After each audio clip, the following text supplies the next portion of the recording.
That's crazy. You made everybody listen to that. Yeah. What is up and what's going on, fellow Pantheon streamers? We appreciate every single one of you being here, hanging out with us. It's been a week since we've seen you, and we have missed every single one of you. So we appreciate you being here. We have some hot topics to get on topic with today's show.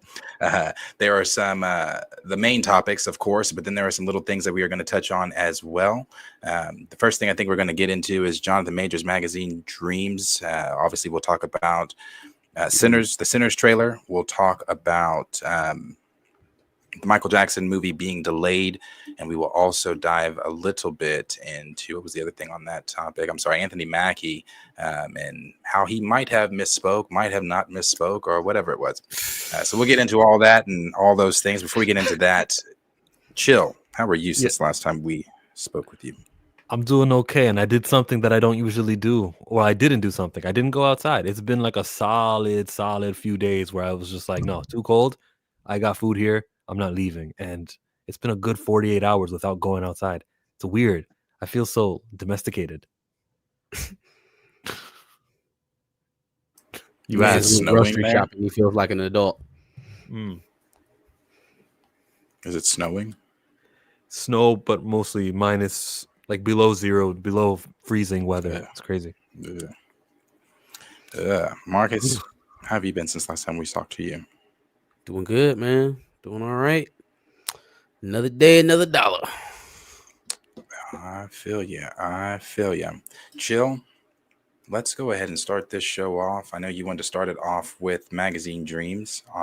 This is something that we've all been kind of talking about for a while, waiting for this trailer to drop. This is from I've seen a lot of people talking about on Twitter. Jonathan Majors' return to glory in Hollywood. So we'll get your thoughts on that in the article that you have. But that's the thing, what you just said right now, his return to glory. We are speaking about it as if so much rides on this movie. We want him to be back, quote unquote. He's been out of the movie theaters since whenever Creed came out. March of 2023 is what I'm thinking it is. So it's been 22 months straight without him, with having a movie in the theaters. It'll be 24 months when we reach March 23, when his actual movie comes out, okay? So with 2 years off, with 24 months off, we're treating that like he had this major hiatus.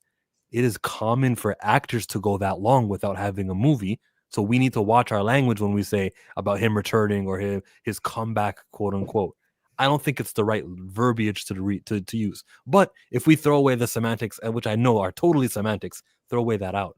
We need to be having the conversation of what is a successful box office gross that we can point at, and we can say Jonathan Majors' star power is unaffected by the nonsense and chicanery from Stephanie. And what is that number? This budget of Magazine Dreams was something like $8 million. Briarcliff did obtain it from Fox Searchlight Disney. Other Disney Searchlight movies have grossed 20 million or in the neighborhood of 30, 40 million, sometimes less than that. So we know what to expect from dramas coming out of Searchlight. It's not going to be what we would consider would be a failure if Brave New World mix. So we know the level. Now the question is, what is the dollar figure to the box office worldwide gross that we can point at and say, you see, Jonathan Majors is fine, or our ticket buying, our shares, retweets, his promotion, all of his appearances, you know he's going to hit the spirit tunnel. You're going to say, Jonathan Majors, that's the conqueror. They're not going to say that. Even if he makes the show, they're not going to say that. Well, the question is, what's the dollar figure, Marcus? The gross. For this, I mean, I don't know, man. Biopic about a little known bodybuilder. I would, if it makes 50, 60, maybe 75 million, it's doing exceedingly well for the budget that they might have put into it. Far as the cast looks relatively tamed. I mean, I think I've seen a few recognizable faces in there other than Jonathan. But no names that you think that they really had to break the bank for. Looks like they're shooting somewhere domestic, so I'm sure they're collecting a tax break wherever they're at. Louisiana, Ohio, LA, wherever it's popular to shoot these days. Atlanta. I don't know. I think 50, 60 million feels like they got their money plus for this film. And I don't even, like you said, for a drama that was previously picked up by Searchlight, I don't think that, the final budget is necessarily, or the final profit is going to be the tell on whether or not this is a success. This is going to be something that's going to depend a lot on critical acclaim, word of mouth, right? To really capture people back. Which, I mean, the trailer is kind of doing that work for us. From what we've seen so far, I've seen a lot of positive reaction. Now, that's from individuals. Yeah. Much less so from the from the trades and certain platforms that are seemed obsessed with Jonathan Majors at a certain point in his career, and now all of a sudden act like he didn't have a movie coming out. It's crazy. I think I have to stop using those guys for takes. But yeah, no, yeah, appreciate it. Back of the bus. Yes, I'm 49. As you can see, I wear it very well. Anywho, That took a long time for I don't know. Can you at least guess neighborhood? Yeah, I say about 56 million, 50, 60 million. 50 to 60 million is a success. I feel like. What did they put up for this? What was even the budget? I don't think Briarcliff obtained it or acquired it for much. I think like they got the best deal they could. Briarcliff, they're the guys who distributed the Donald Trump movie. They're the ones who are touching these films no one else wants to. So when Searchlight was like, we're not using it no more, well, we got to sell it for something. You guys take the rights now. I think they probably spent also Zeus has a part in this. They were saying that they weren't, right? Yeah. They did the whole thing where they brought him into the office, and then it was reported that they were picking up the movie, and then they were like, no, we're not. But then their name is clearly in the opening credits of the trailer. So I mean, they're in their financial cahoots somehow. Yeah, I mean, I don't really think that they spent a whole lot on this movie, man. If it makes $50 million, it did what it needed to do financially. I think what people say about it, the critical acclaim, is going to matter much more.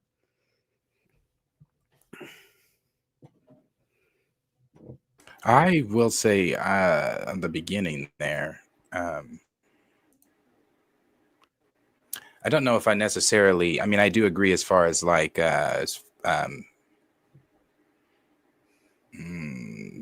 speaking certain different things into, Jonathan Majors, I guess, return, because it is a return, regardless of how we look at it, is a return. Sure. People do take breaks in between movies. I mean, but you look at Timothée Chalamet when you said it's normal for actors to take breaks. It is, but Timothée Chalamet just did Dune. He just did that Bones movie. He just did Wonka. He just did he's about to do the whoever, I forget, the Bob Dylan movie, and now he's also signed on to do another movie after. Yeah, he's already signed on to do another movie. So yeah, actors do take breaks, but in reality, this is a return for Jonathan Majors. He has been somewhat blackballed in Hollywood, not talked to by, dropped by a major studio. So I would, as much as, of course, been Team Jonathan Majors, been on his side the whole time, but in reality, this is a return for him. So I agree with the verbiage online, a return to glory for him. So when people say that, they're not saying it as like to slight him. It's like, show up, show out. This is his return to Hollywood after the last time we saw him in Quantumania, and everything in between Quantumania has been about that trial. So this is a return to Hollywood for me, for him. Creed was the last time we saw him. It's also the last time we saw Michael B. And Michael B. has a recent movie in Sinners pretty soon too. I'm just trying to show you, Timothée Chalamet was active, but he's the exception to it. It's weird that Timothée Chalamet, or it's uncommon that he's doing so much work. He's like in a movie every 6 months. I don't know if it's uncommon. I don't know if that's uncommon. It's a real thing. It's a real thing that Jonathan Majors is considered a comeback, not because of the amount of time that he's been out, it's because of the amount of controversy that's surrounded his career. And so now that is kind of leveled out and all the news is centered on the acting of it, his actual job, it does feel like a return to normal for him at very least. And then, the reality of the situation is that the perception is going to drive most of this anyways. People are going to treat him like he took this long, drawn out, rehab riddled redemption arc. And when all is said is he had a 6-month trial that was drawn out mostly by the prosecution side. That got settled. His civil suits got settled. He booked some more gigs and now he's working again, right? That's what's true. But then what's also true is that that's how people are going to digest it, right? They're going to take it in as in, damn, this man was on top. He was going to be the flagship of Marvel for the next 10 years. And then now it's like, oh, well, he's doing Briarcliff films. People are going to register it that way until he builds that momentum back up. Which I mean, I think it's possible. Dude is immensely talented. I liked everything I saw out of the trailer. He's a very visceral actor, man. He draws you in with a lot of his movements, his facial expressions. He's a good actor, man. Like it's unfortunate that it had to go the way it went. If he could do it again, I know he'd do it differently. But we're here, and I don't think that it halted him, and I don't think it stopped his career. I think we're just going to look at a good story here coming back. I think you got to be very wary of the narrative. You see, that movie only made $5 million, just like Anthony Mackie can't get Elevation off the ground. If it makes $5 million, we got a problem. We got an issue. Here's something that we didn't talk about yet. February, he was sentenced to 52 weeks. And tomorrow or the day after, it'll be February again. And I think his 52 weeks will be up or nearly up. He's almost out of it and in the clear, where he's not restricted by like a weekly meeting of seeing somebody for DV intervention programs. That's something that he's like. That's something that's going to be like mentally, not exhausting. Whatever the opposite of exhausting is. Off of him. Yeah. Relieving. He'll be relaxed. What's the word? What? Relieving. I was going to say osteoporosis. Yeah, relieved. Yeah. I want this film for Jonathan Majors to do good. I do. I'm skeptical though on how it's going to do. Just one, because of what Marcus started it with. It is a little known bodybuilder. Yes, it's Jonathan Majors, and yes, there have been other I love documentary type films anyway. Not documentary, biography type films anyway. So I'm drawn in already. I immediately after the trailer, I looked up who the bodybuilder was just so I could know. Killian Maddox. But I just don't know how that's going to play in. When does this come out? March 21. March. Yeah. I don't know how this is. I don't know. There's just it's a big year for movies. It's a big year for streaming. Not to say that, Daredevil is going to do anything to deter people from going to see Jonathan Majors' movie that's in the theaters and streaming, two different things. But I just don't know how it's going to do. Like I said, it's a biography, little known bodybuilder. Jonathan Majors is not seen in the best light by a lot of people. Yes, by those of us within our community. I kind of look at this situation the way that we kind of look at Recast T'Challa. Within our movement, yes, Recast is loud. Within our movement, yes, the support for Jonathan is loud. Outside, I just don't know. Oh, so you think the case is still going to play a role in the movie in March? I think I hope not, but I also go back to everything Kat. I just actually rewatched Kat's Club Shay Shay interview, and just the things he was saying about Jonathan Majors, just like people. When has a black man look like Jonathan Majors ever been the sexiest man alive? Ever been this? Ever been that? Da da da da. I hate to even put it this way, but he was in a very elevated position and been knocked from that position. I wanted to do good. I really do. I have my skepticism. What do we define as success? Are we saying like he's going to be back on the track of what he was when he was Kang? Is that the only measure of success? No, not for me. I'm just saying I don't know. If Jonathan ends up, go ahead, finish. I'm just saying, I just don't know how this film does for, box office wise, if it's going to be successful, if people are people talking about seeing Magazine Dreams after this trailer? What is the buzz for it? Yeah, again, I mean, so first of all, let's drag, I guess, this conversation out beyond just this role for Jonathan Majors. I don't feel like holding him to the standard of where he was with Marvel as a measuring stick for whether or not he can be successful again is necessarily fair. That bridge is pretty clearly burned. So if that's the measuring stick, then he'll never measure up, right? I think if Jonathan ends up having a 20-year career supporting lead, mix and match, whatever, but great films where he's put in prominent roles, I think that counts as a success, because what was destined, what was directed towards was disaster, was implosion, was forgotten and thrown away. Now, to talk about the film with Magazine Dreams, again, we're talking about a film that probably spent under $10 million in production. There's no special effects. Even the bodybuilders we're seeing surrounding Jonathan Majors are diminutive in size. So, like, as to match with him, right? So it's not, we didn't put a whole lot into this. So even for the studio to be like, okay, it was a success, and bolster it and try to throw it out for certain award shows and things like that, it really only needs to clear a $20 million, 25, even $30 million watermark. That's not hard to do. But even if it doesn't do that, it's going to be hard. I feel like if you're telling me that a lot of people aren't paying attention to Jonathan Majors and Magazine Dreams right now on a mass rate, which I would agree with you, right? Like it's either a lot of out of people's consciousness, a lot of film fans, a lot of Black film fans probably are paying attention to it, but in a general sense, it's probably not registering all that much. But there are films like that throughout the film season all the time that don't get mass appeal, but still get good critical acclaim. Nosferatu, one of them days is doing the same thing right now, right? Like, when nobody talking about no damn Dracula's Helper movie on Christmas Day, but it's got some pretty good critical acclaim. It's here and there, right? There are different markets for different films.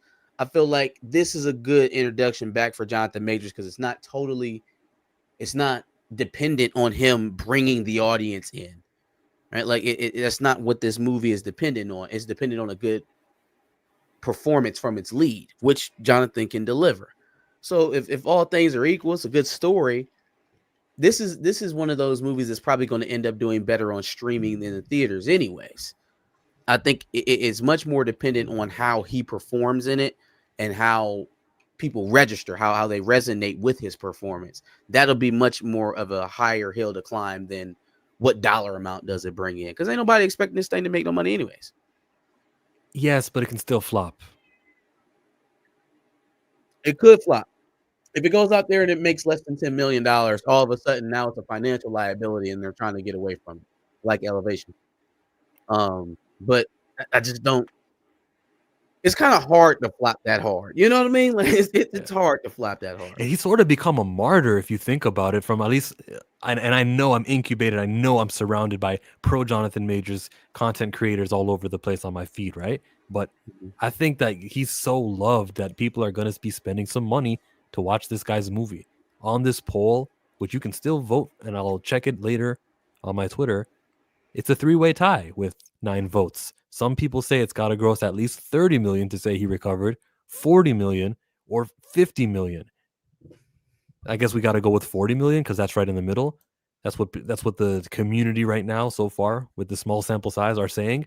Yeah, this has got to gross 40 million, and I can agree with 40 million, but I want that 50. I want undeniable. I want 100 million. I don't want any reservations on, I don't know, he got lucky, or this is because of Sundance. No, wait. You guys got to see his new movie that he's filming now, because this was an old movie from Sundance that got critical acclaim. He wouldn't, like, I just want to no, shut up. His talent is there. You got a couple of super chats I want you to go ahead and grab, because Michael Nemo's doing his thing. But before you do that, that is the science of polls, right? Because you posed a question and you framed it within a certain context. Now, if you went back and asked those same people, is there a financial watermark that proves Jonathan Majors was a success, or could he just give a good performance and prove, or something of that nature, like that takes the dollar amount out of it and then see how people vote? It kind of changes the complexity of the vote. But Michael Nemo has been putting in work on the super chat side. You should give him some love. Oh yeah, I should give him some Yeah. love. Which one you want to No. choose? The first one. No, which There was something about Timothy Chalamet, I think was the first one. Okay. Oh,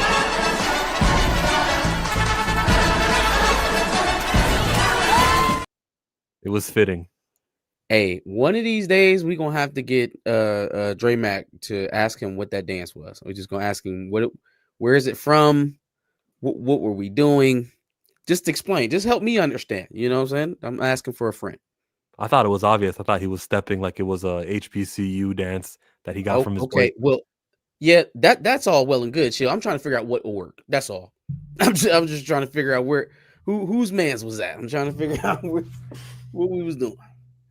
Michael Nemo says Hollywood is dying to put Chalamet. Say his name. Chalamet. Timothée Chalamet. In their productions. There are so many roles written for white. I'm not gonna call him that word, honestly. I refuse because I refuse. My first time seeing Timothée Chalamet was in Interstellar. Obviously, not that big of a role, not that great of a role. I don't think his role in Interstellar was all that. It wasn't all that great. And not only that, he's not in the whole movie. He ages up to a different actor. But the little boy in the beginning. Oh, that ends up being Matthew McConaughey. Okay. Yeah. Brother. You're right. Yeah. You're right. That's weird. How do you end up? See, Hollywood don't be caring about stuff like that. How do you birth Timothée Chalamet? Can you let him finish? Chalamet, and it end up being Matthew McConaughey. Hey. Right. How do you do that? But to prove what Michael was saying, I disagree because Timothée Chalamet is a true talent. Truly. I truly saw that in Call Me By Your Name when he played opposite Armie Hammer.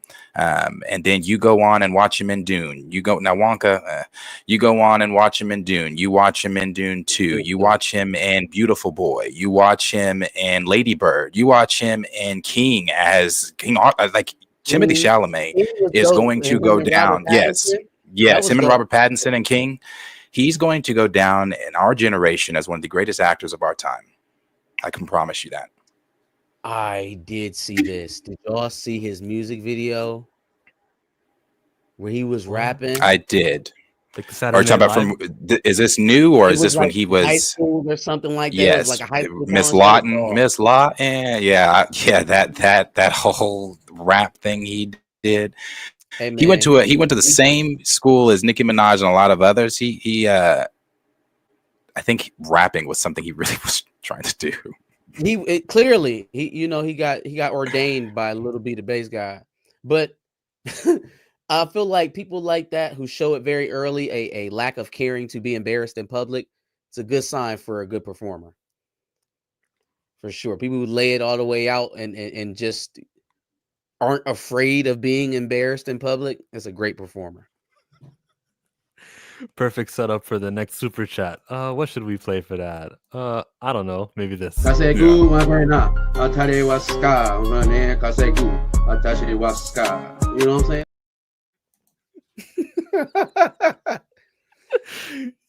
Michael Nemo, $10 for using my likeness or something, dog.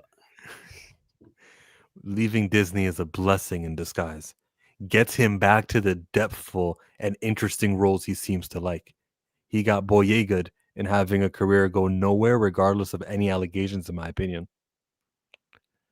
That's the truth. Boyega did have to take a hard right turn back into roles that felt like it mattered after Finn. So, and it hasn't really, like, to I guess to the conversation that we were having, it hasn't really felt like his face has been nearly as visible here in the States as it was when he was Finn, which is unfortunate because it was still nerfed internationally when he had that push. They never really gave him a storyline to work with that mattered. So I kind of agree with Michael Nemo. If I think right now, today, maybe this wasn't the case 10 years ago, but today, if you are up and coming and you don't already have an established name in the industry, it may not be the most serious thing to take on, Marvel or Lucasfilm at the moment, even DC. Just because of the current state, right? Maybe it is a better path for you to be a black Daniel Day-Lewis. You know what I'm saying? We can use some of that, because as it stands, the guys who are getting the push, the guys who are getting the opportunity, dog, they're taking the same roles over and over and over and over. And then you got certain guys that get in and they get their foot in the door and they just take the first snack that they see. It's not very creative. I like to see an actor with depth. I like to see an actor with range. I don't want to see you play the same good guy 40 times, sometimes with the same director, which I'm sure we're going to get to at some point tonight. There's just other things to be. You can be a villain. You can be an anti-hero. You can be someone who's morally ambiguous. Maybe your morals don't even matter in the story. But like, Jonathan's he's not afraid of taking on roles that push the boundaries of what people see him as. So I appreciate that, and I think he'll find success even outside of Marvel. John Boyega always has, I played Finn. That's why he was able to give up Rebel Ridge, okay? He always knew he's got the Finn role. And I can say Jonathan says, well, I was still Kang. I had him in a Quantumania in the movie, and I had him. Rebel Ridge was John Boyega's? Yeah, and Aaron Pierre took it because Boyega had like a family issue or something. Oh, okay. Interesting. So he still's got the Kang, which is a major film, which most people have seen him in. And he's got White Boy Rick appearances in The Harder They Fall, appearance in The Last Black Man, San Francisco. He's appeared in Creed 3. I think his resume is there, and there's enough to see like, oh, he was in the Five Bloods. This is Jonathan Majors. He's a talent. We're just worried about, do we hire him in our studio and having to deal with, the reckless assault, guilty verdict. Not guilty intentional assault, but the further we get from that, the less relevant the story is, the more good news you have to put on the plate for trades to consume, the less they will be able to use that well. I would say even the few people, the Hollywood Reporters, the Varieties, Discussing Film, all of those platforms that chose to take this attitude towards Jonathan Majors on the release of the trailer yesterday, it does come off a little bit poor taste. It doesn't feel the same way it did when Megan, what's her name, was writing all those hit pieces, and Rolling Stone was writing about 40 people who anonymously came forward that never got mentioned or revealed or testified or anything like that, right? Like, it's not that. It's not a constant barrage of misinformation and propaganda against Jonathan Majors. It was a chosen few who needed to be loud for the moment to try to capitalize on the attention that was being paid to the trailer, but it wasn't nearly what it was before. So again, the longer we started kind of put distance in between that situation, just like you said, even the classes are getting ready to be up. We're putting more and more in that behind us. There's success ahead of us. They'll have to start writing about it eventually, because what else do reporters do? Well, the further away in time we get, and the amount of money Briarcliff is going to rake in from Magazine Dreams and from his other film, Merciless, the less hesitancy there is. Let's just talk about his promotion, though. Where does he hit up? Is it the usuals? He's got to go to Sherry Shepherd. He's got to hit Jennifer Hudson. Should try to get on Jennifer Hudson if he could. Yeah. I think that's the first place you go. You go there with Megan, just so you can guys have the spirit tunnel. Yeah. Oh, your damn dance, Jonathan. We can't play around. I want you guys to do the bump. I want you and Megan to walk down the hallway, act like you're surprised. Oh, they're singing for us. No, you know it was coming. And then you guys do a kid and play. You guys need to do a dance move that is known to spin a Rooney, all of it. Then I need you guys in WWE. They do this thing where they pan over to the celebrities in the crowd. And I thought they were only... That would be a dope moment for him to show up to a WWE event. That would be dope promotion. Do you see they had Matthew McConaughey just on Friday? Last Friday, Matthew McConaughey was sitting... I haven't been watching SmackDown. I've been watching Raw with my son. He's been catching on. He's been liking it. Oh, they were in Atlanta for Raw, and they had 2 Chainz, Killer Mike, and Quavo came out with Jey Uso. They had rappers all over the place. Yeah, all the rappers. The WWE are thirsty for celebrities. Just sit ringside, have the New Day do a joke about you. Oh, is that your Coretta? Ha ha. Or if that's in post, leave that shit alone. I don't think they care. Megan Good said on Breakfast Club, she said we were gonna dress up for Halloween, but we just chose our outfits from last year. As we're gonna Martin Luther King and Coretta, that would have been the best troll. They should have did that shit. But yeah, no. I mean, interview with Breakfast Club. Yeah, Breakfast Club. Shannon Sharp. Shannon Sharp is a must. Yeah, see, I feel like Shannon Sharp will be a good one after the movie. Let the movie resonate. Let people want to see you again, and then drop the interview, because you know where Shannon's going to have to go if he goes to that interview. You don't want him talking about that incident right now as he's promoting the movie, and you can't ask Shannon not to talk about it if he comes in to sit down. So he needs to do a publicity stunt, and not the fake ones where he breaks up the kids fighting in school. I mean, he needs to do. Are fake by nature. If it's a publicity stunt, they're all fake. You're right. So he needs to be seen doing something public in media. Like, he's got to promote. Go to the NBA All-Star Weekend again and be there when Mac McClung does another 50 dunk. Dog, he's not going on Club Shay Shay and not talking about that incident. He's got to leave the sit-down interviews until after the film. You don't want to talk. You don't want nobody talking about that. Let them forget that shit even happened. Let's talk about the movie. But he can't sit down with Shannon Sharp for an hour and not talk about that shit. You know.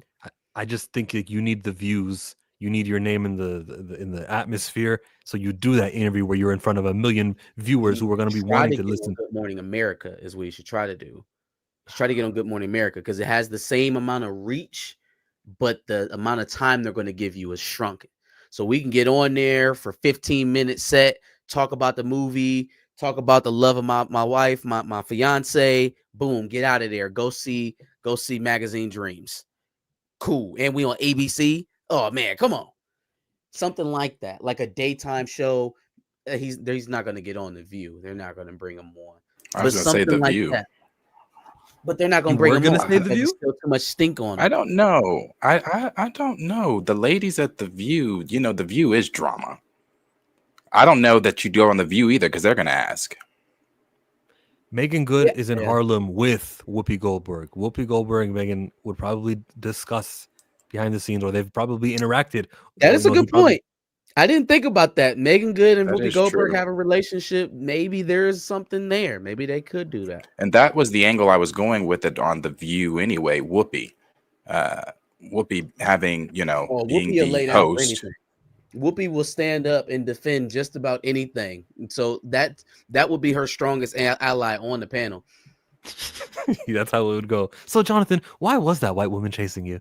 like for real. Whoopi has set it up just like that. Now, I've heard her say some of the wildest shit on the damn View. If you her friend, she gonna defend you to the soil for sure. Charlemagne is gonna say wild things too. He'll make jokes. See, I think he's safe on the Breakfast Club, because even if they bring it up, they're not gonna bring it up like, oh, you assaulted, you had to do all of this, you had probation. He gonna make jokes about it. He was like, man, you turned into Jesse Owens, didn't you? You doing the wrong biopic. You need to be playing Usain Bolt. Something like that. Like, it's not gonna be, he's not gonna put him back in the line of fire if it gets mentioned at all. I want him to do everyone. I want him to do streamers. I want him to be just unconventional media. Don't stop, because this is the rest of your career. You really got to promote. Well, why wouldn't they? Yeah, if he called Kai Cenat or one of them, why wouldn't they? Show Speed, the mayor of Peru. JBP. I'm not sure who that is.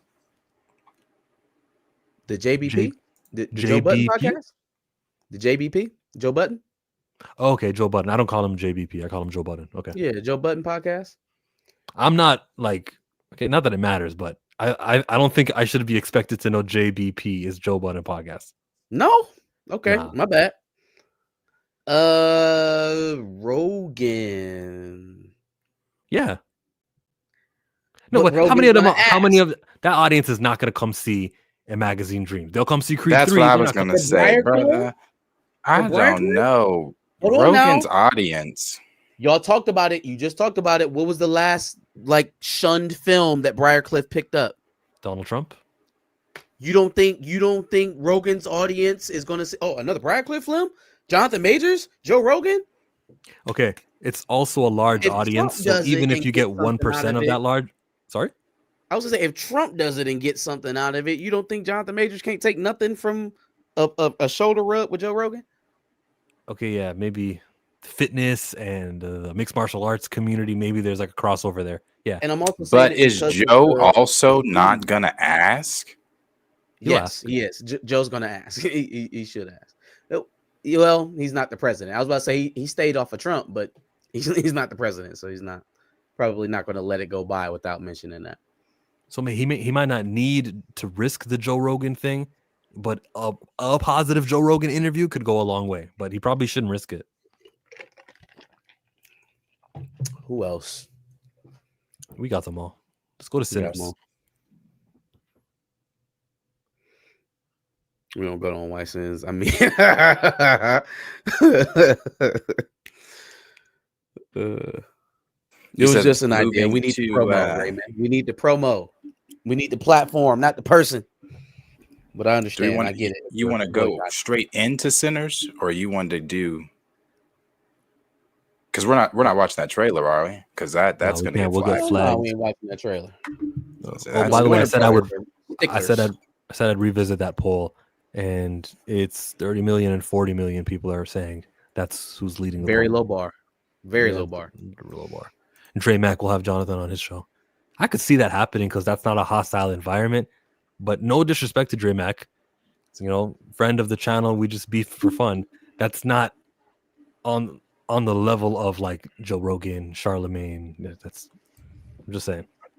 It would be nice to see him kick it back. There's been some channels that have, definitely held the man down. We would like to see that paid forward at some point. Now I'm, not to say anything. I'm sure their relationship is fine, but I'm just as an observer. I think Dre Mack has been a pretty loyal soldier when it comes to Jonathan Major. So I would love to see that paid forward at some point. Oh yeah. I feel for sure. Dre has been the number one Jonathan Major supporter, in my opinion, even above Megan. This is don't treat my man like that. I would say no to Stephen A. Just because to me Stephen A. is such a fucking clown. Now I don't know, Steve,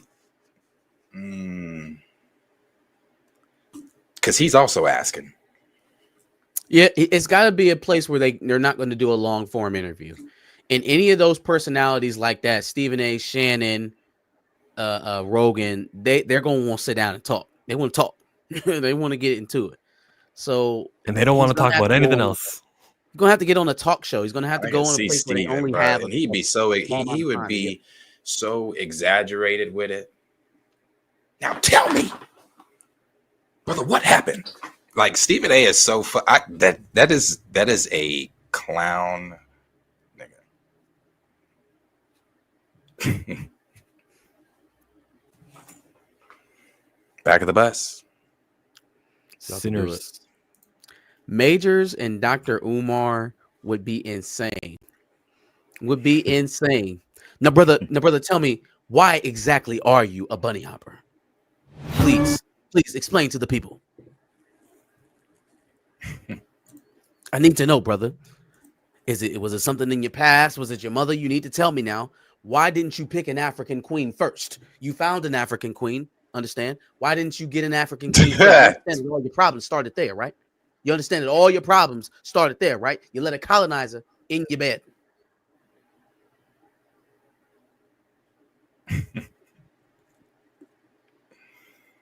Wow, that's what up, damn.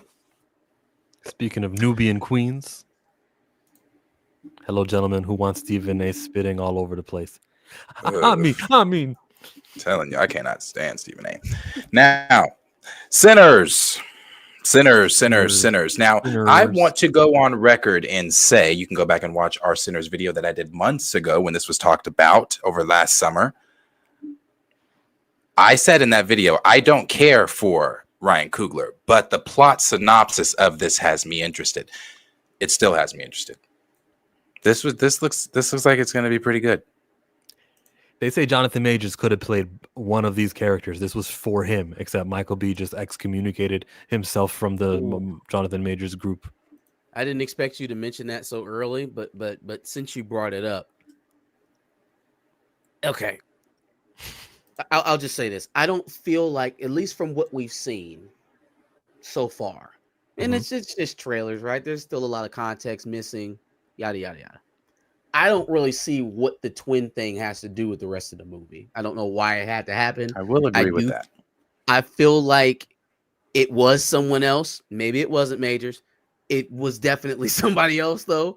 And instead of recasting that spot, they just went and said, well, my guy can do both. You know, my bestest actor in the world can do both, is how they feel like they landed on that. Because it doesn't feel like it, other than the shock value of seeing two Michael B. Jordans on screen right next to each other, it doesn't really seem like it plays a purpose. I will say that this film looks great. It looks very good visually. Looks really good. But is that not what the standard is for Ryan Coogler at this point? Like, my boy can make a ham sandwich look like a 5-course meal if you give him the right lens to shoot with. I'm getting a lot of, I think he even mentioned this, John Carpenter vibes from Dusk Till Dawn, or a lot of his old horror films. It felt like that's what we were setting up. Like, we're probably to do this entire movie within maybe 2 days, right? They're not going to give you a whole lot of history on characters. It's going to be very tightly shot, and I'm getting that from the trailer. They're not going back. They're not going forward. This entire thing is probably going to be shot within a couple of days, or the entire premise of the movie is going to be shot within a couple of days. I don't know when we're going to see. Maybe it's this film. Because we're projecting a lot, or at least I am, because we don't know a lot about it. But I want to see Ryan progress with his pen. The visuals are always going to be there. That's the naturally talented part of him as a director. It's always going to look nice. I want the story to make sense. And I, for the life of me, still don't know what this damn movie is about. Other than the fact that they're going to be attacked at their juke joint now. You know, we got that from the newer film. I mean, from the newer trailer. They having a party at a juke joint, and then they'll get attacked by any number of things. But that's it. That's what I got. Michael B. Jordan is twins, and they're gonna have to fight monsters. The end.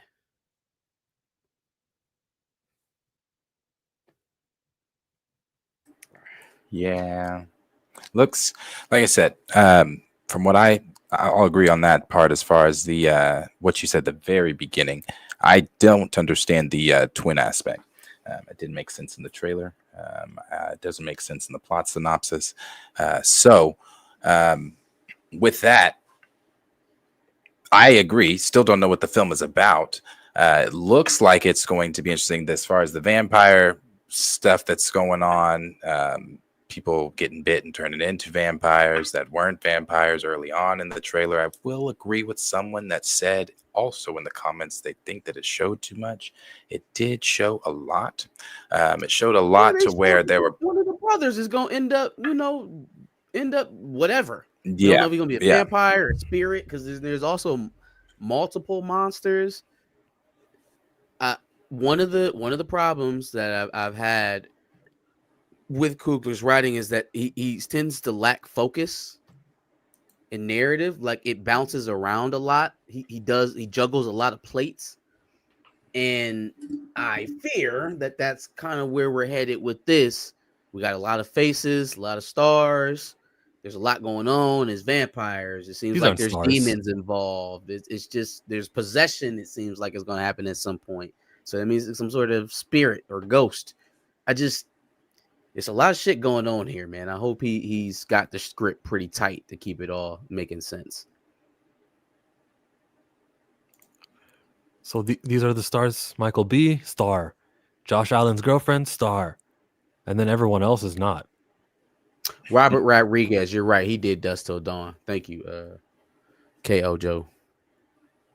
Jamie Carpenter. Lawson. Go ahead. Jamie Lawson, she was the mayor in the Batman. She's the Storm like pick that we all like. Jamie Lawson. Yep, she is in this. Everybody else, Delroy Lindo, I do know who he is, but Delroy Lindo. he wasn't really. He's not a star. I hope Michael B gets that Oscar, just like Michael, not Michael, but just like Dr. Robotnik, Jim Carrey. They say that he took both of the roles because the way an Oscar is given is like your performance in the movie. So if you play two characters, they'll factor that in. And they're saying that he was doing that as a last way to get him back for the movie because he retired. They're saying you're going to play in Sonic the villain. You're going to be Eggman and Robotnik. It'll be a thing. And that's how Jamie Lee Curtis got her last Oscar. She played like 4 different versions of herself and everything always all at once. Even though she was like, I don't even know if you could really call her a supporting character. She was like a background character, but she won an Oscar. And it still wasn't. She could have played 2 more people, and it still wasn't what Angela Bassett did in that throne room. Yeah, it still wasn't what Angela Bassett did. Nah. So, similar question to what we just asked about the Briarcliff film and Jonathan Majors, Magazine Dreams. What do we need to see from this $90 million budget of, Warner Brothers and Ryan Coogler to determine that it is a success? That's right. I'm not answering first. I answered first last time. You got to double the 90 million for sure. So 180, absolutely. But I think more than that. What did Bad Boys? Bad Boys was also 90 million, and they grossed 400 million. Mm-hmm. So Bad Boys is considered a success with 400 million. I would say just make 300 million with your 90 million box office, and I'm happy. It's a April release. There's enough reason for people to go outside. It's April. I think Michael B. Jordan is a big enough star. Haley Steinfeld's not going to be at the Super Bowl. I was going to factor that in because that's promotion, whether you think it is or not. Damn. Let me just say 310 million. If I need it to be 310 million, and I'll be happy with it, and I'll say we successfully got in, got out. Michael B's star power doesn't take a hit. He will still be able to ask for more money. Yeah. I didn't get horror vibes from it. Did you get horror vibes? I didn't feel the horror. That's what it's supposed to be about. Vampires and demons and supposed to be horror? Yeah. Oh. See, horror for me is very different. That's not horror for me. That's more like, I consider that sci-fi, thriller, action. Horror is like you got a poltergeist in your house. You like there's demons that you can't see pulling bitches' hair and shit through the air. Like I think that's what the little swirling fire thing out what Michael B was holding a young man. I think that's what that was supposed to be. Again, fam, there's a lot of stuff going on in this film. I don't know what. It hasn't been clearly communicated to this point, but it looks pretty. It looks pretty. Great. Tales of another MCU film that shall go unnamed. Looks beautiful. Go ahead. I was going to echo what you said. It looks too beautiful to be considered a horror movie. I am rooting for it to make money. I would say, first of all, this is not making $300 million. It's not going to make $300 million. I do think this was shot in the vein of a Jordan Peele-esque black cultural / horror film, right? It's horror content, so you can't really get away from the substance that you're writing. It is what it is. Now, from the standpoint of how they shoot it, do they shoot it more like an action film? That is certainly more up the alley of Ryan Coogler than probably what Jordan leans into. But then again, this is supposed to be something that's a little bit more personal for Ryan, according to the what was it, the Hollywood Reporter thing that they did. I don't mean to cut you off, but that quote he gave, don't talk about it, bro. It's too on the nose. It's too on the nose. Like again. It's bad, man. I try to not pinpoint the things in him that are very present and that are very like easily identifiable. I'm trying to give him as much a roadway as he can take, but like he's like, all right, well, man, it's a very personal story, it's about my grandfather and about my uncle. by my great uncle that I never met, and they were both queer, and it's a very personal story to me. It's like, yeah, Ryan, everything that you make is very personal to you, and it comes through in the work, and sometimes to the detriment. And so I'm just hoping that doesn't bleed into this film, because this is like his first chance to do something original for me, to show me that he's one of the ones, that he's one of the elites. I feel like a lot of people try to elevate him there just so that they can say that they know a black director. Let me be honest. Like, a lot of people say things about Ryan Coogler that don't apply.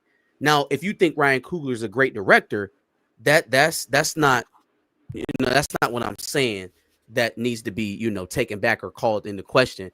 But when you say Ryan Coogler is a great director, and then you say a whole bunch of stuff that he hasn't done, or you say a whole bunch of things about him that he doesn't lean on as a director, then I know you're just full of shit. You're just saying it so that you can have a black guy on your list. That's it. It's the popular black guy. It's the same reason people were like, oh, Cynthia Erivo would be a great Storm, because you just saw her as Elphaba. She's the popular black face at the moment. So it's like, oh, well, they all look alike. That one. So yeah, they do the same shit with Ryan. He's the popular black director at the moment. So they're like, oh yeah, that one, that guy. That's why That's why everybody was like, even though they knew nobody believed this shit. Ryan Coogler would be great for Secret Wars. No one believed that. I was like, Secret Wars? Jesus. People said that because black director, that one. Yeah, so he's the prevalent one at the moment. That's why.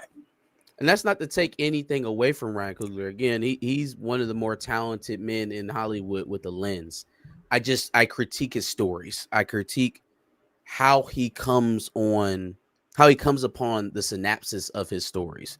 It is always connected to some trauma, a loss, a family member that's not alive anymore, a trauma that was felt early in life. There's always some sort of personal connection that ends up dragging down the overall story for me as a viewer. Yep. I agree. Like, even with Jordan Peele, when he takes these very dark thematic tones, when we end, there's some sort of, I don't know, man. It feels better for some reason. I don't know. I can't tell you why, but for some reason or another, I can take the dark tone of Jordan Peele's movies, compartmentalize it, and then by the end of the film, try to feel like there was something redeeming about the premise, right? Like, yeah, dude got drug out in the middle of nowhere with, his racist organ swapping girlfriend and her family, but, he came out on top at the end. Or, yeah, maybe there are tethers of us, and I don't really know what the redeeming factor of us was. I'll struggle with that one. I don't know. But nope. He ended up being the hero. He saved his sister, and she got to live on and live her life. Like, there just aren't very many redeeming qualities in the stories that Coogler writes, or at least that I can point out. Let's hear what Buck's thoughts has to say about it. Money, money, money. Money, money, money. You just mad cause your ass is old. First thing you do is just pick up the phone. That song with Shaq is crazy. Why? Because he was a history of like being upset at all of the former big men. He bumps heads with a lot of young dudes. Yes, he just mad because your ass is old. Yeah. And Dwight Howard actually won me over when Dwight Howard was talking about Shaquille O'Neal. Like you're mad at me over Superman? Doesn't make sense. No. And I danced with you, and I'm like, you're right, Dwight. No, he's not. The debate he just had with Ernie and them the other day about Jimmy Butler not playing as hard and things like that. Shaq can't ever admit, though, when, nigga, you're wrong in the argument. Like, did you see that debate between him? But with him, Ernie, it was him, Ernie, Chuck, everybody up there. Was he defending Jimmy Butler? he was defending Butler, all of them made so many valid points. And Shaq was like, no, that's not what I'm talking about. I'm not doing that. Or he's his brother. Da, da, da, da. And I'm like, no, Shaq, brother, you're wrong. Like, No. Shaq is not. He's not all knowing. He's not like infallible. He's capable of having a bad take. I don't really know what he said about the Jimmy Butler thing, so I'll concede that.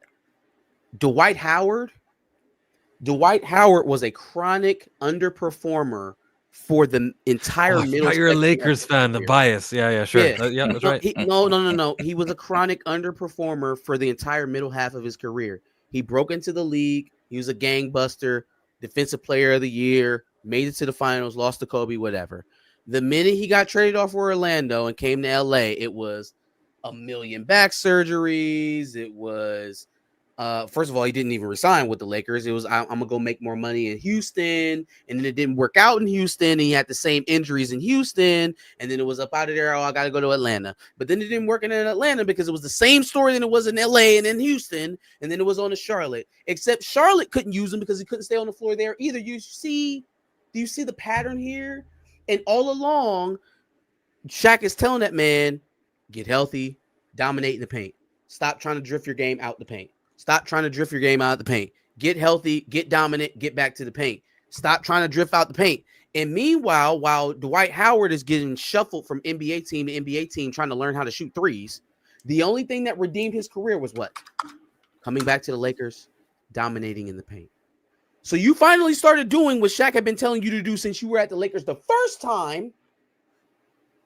And now I'm supposed to take your side versus Shaquille O'Neal?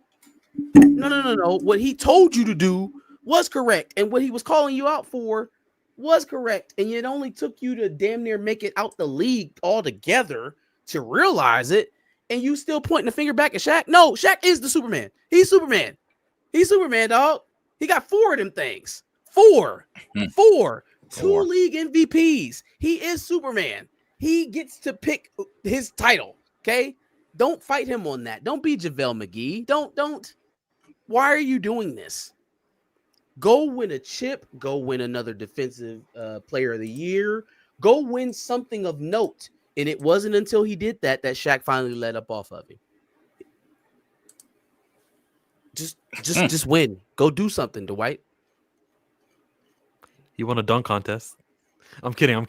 Let's get off of that. Buckstops with $4.99. Thank you. Appreciate you. He says it seems like it's going to be 2 different movies in one. The twin story and then the can story. Is that a typo? What does he mean, the can? The vampire story? And then he meant the vampire story. Yeah. The vamp story, maybe. He put another chat here that said I meant the vampire story. Mm. Yeah, I mean, does feel disjointed a bit. I don't know what this movie's about. That was my first time watching the trailer with you guys right here, right now.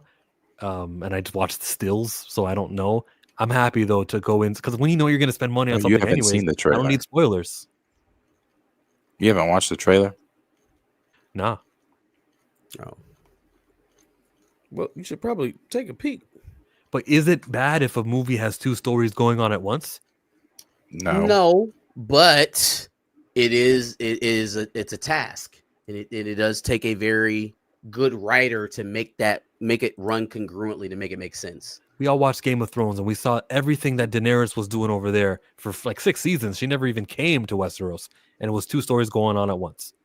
It can happen. But that's a TV show. And I know Ryan Coogler's pen is on the level of David Lindelof. He did Game of Thrones?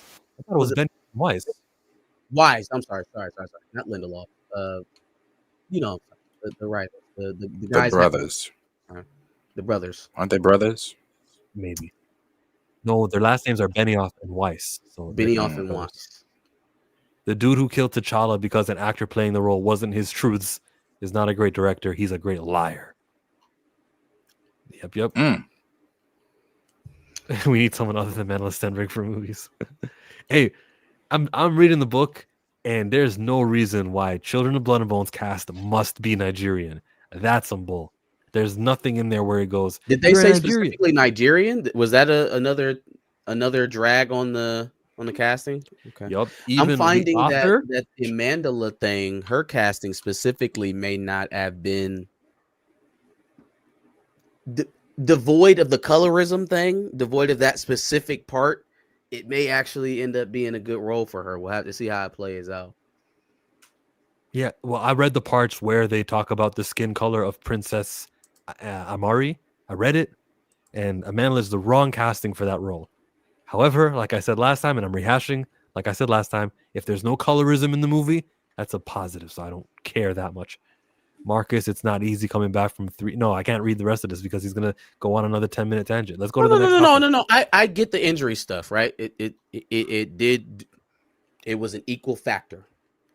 I will say the way that Dwight chose to play what he tried to do to try to acquiesce to those injuries, maybe it would have benefited you to just take the time off, get healthy, instead of constantly coming back and then shooting threes. It just wasn't a very proficient product in the midst of those injuries. But I will agree the injuries played their factor as well. George R.R. Martin did Game of Thrones. Those boys didn't do anything. Fair enough. Michael Jackson. Yeah, this is in this getting delayed because of it is getting delayed because of some breach of agreement, breach of contract. I forget the little boy's name. What is the boy's name? His family had an agreement with the Jackson estate that if there was any biographies or anything ever made of Michael's life, that his part in all of the scandal and falseness would be taken out. That is crazy, bro. That is crazy. I'm gonna bring this case about you. Yes, Jordan. Our case is is pretty frivolous. It's pretty light, but you're gonna pay just to make me go away. But even within that pay, I'm gonna make sure that I'm protected from ever being seen as the money-hungry individual, allegedly, that I actually am. So not only do you have to pay me, but you have to protect my reputation in perpetuity, even in your death. Damn, they had a good lawyer. Oh, they had a good lawyer. They had an absolute shark. Yeah, for sure. Some in the chat are saying that it's not true. Raymond said that this news story came from someone who is close to the Leaving Neverland project, where Juan said, yeah, the media is running the same baseless story. I don't believe the reshoots are because the estate will be sued by the Chandler family, as that makes no logical sense. Okay.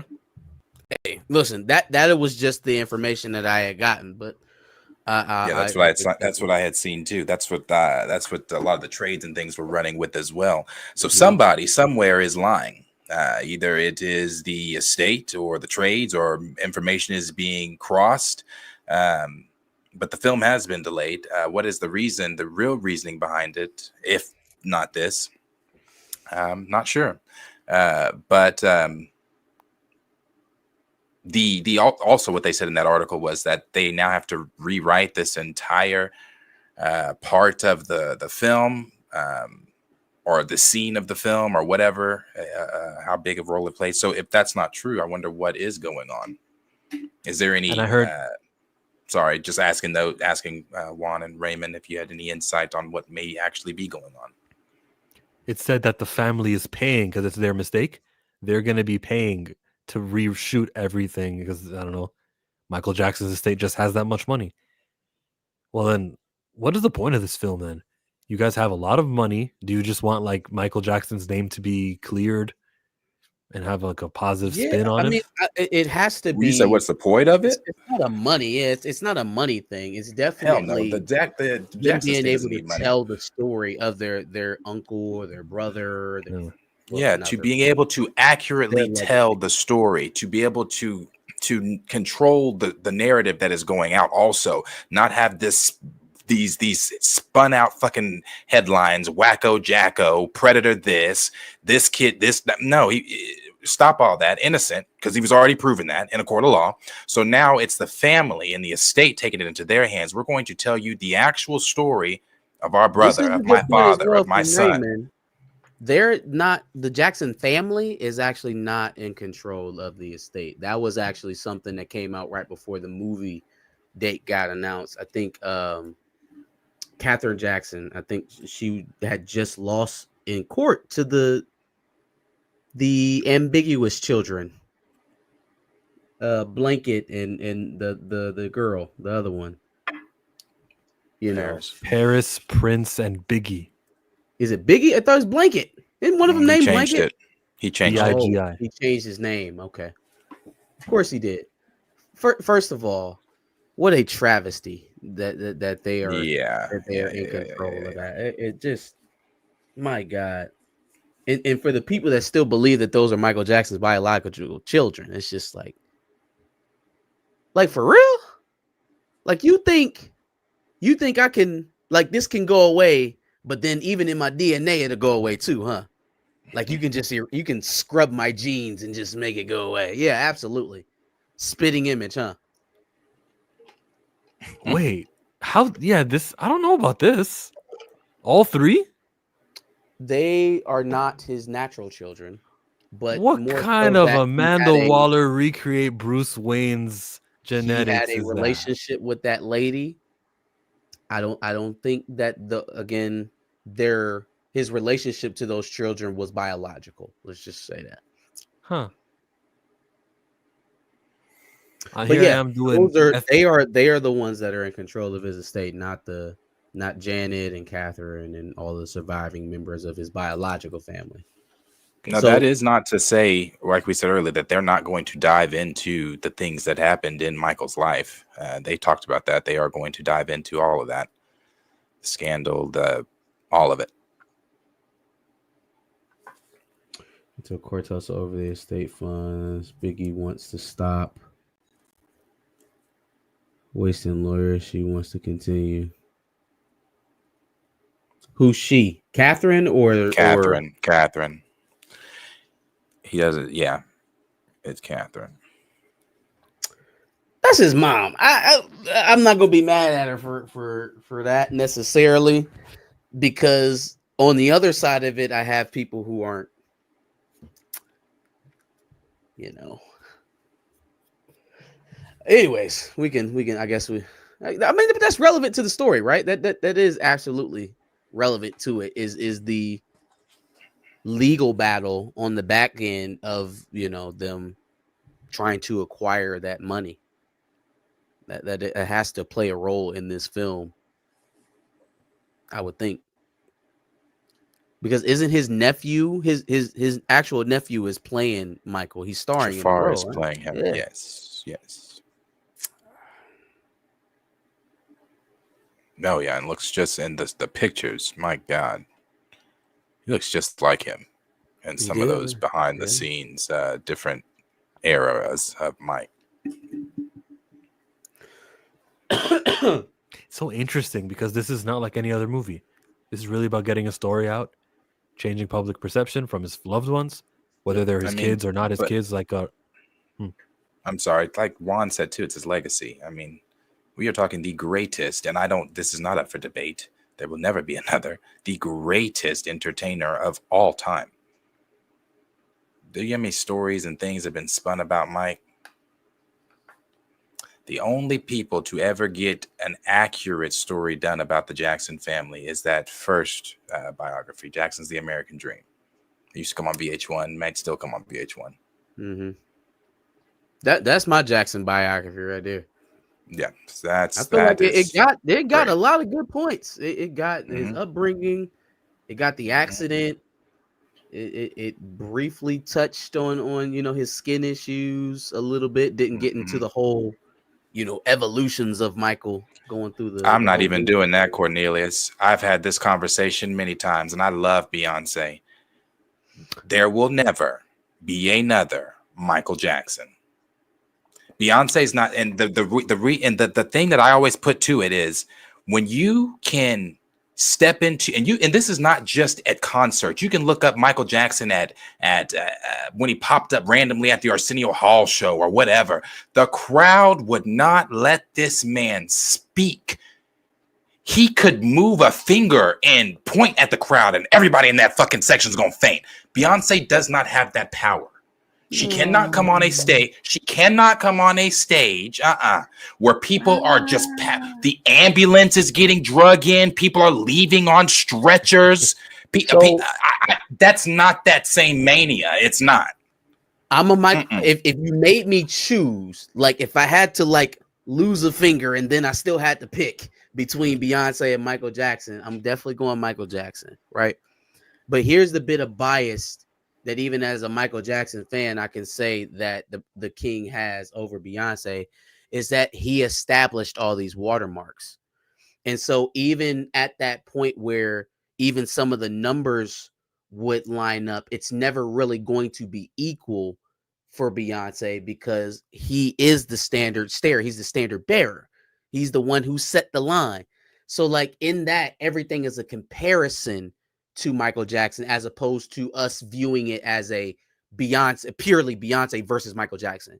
It is how does Beyonce line up versus this watermark that Michael Jackson set, as opposed to these are two contemporaries battling each other. It'll never be that. It can't be that. Exactly. And that's the thing that the fact that we have to, anytime we try to compare a artist to Michael, it's always the term Michael Jackson famous. That's a term.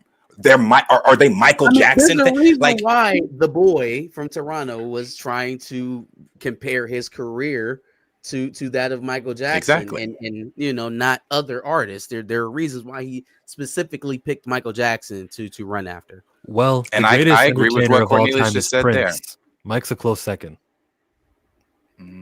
Okay, and I'll agree there on what he said about Beyonce. Yeah, Beyonce is definitely there's never going to be another Beyonce.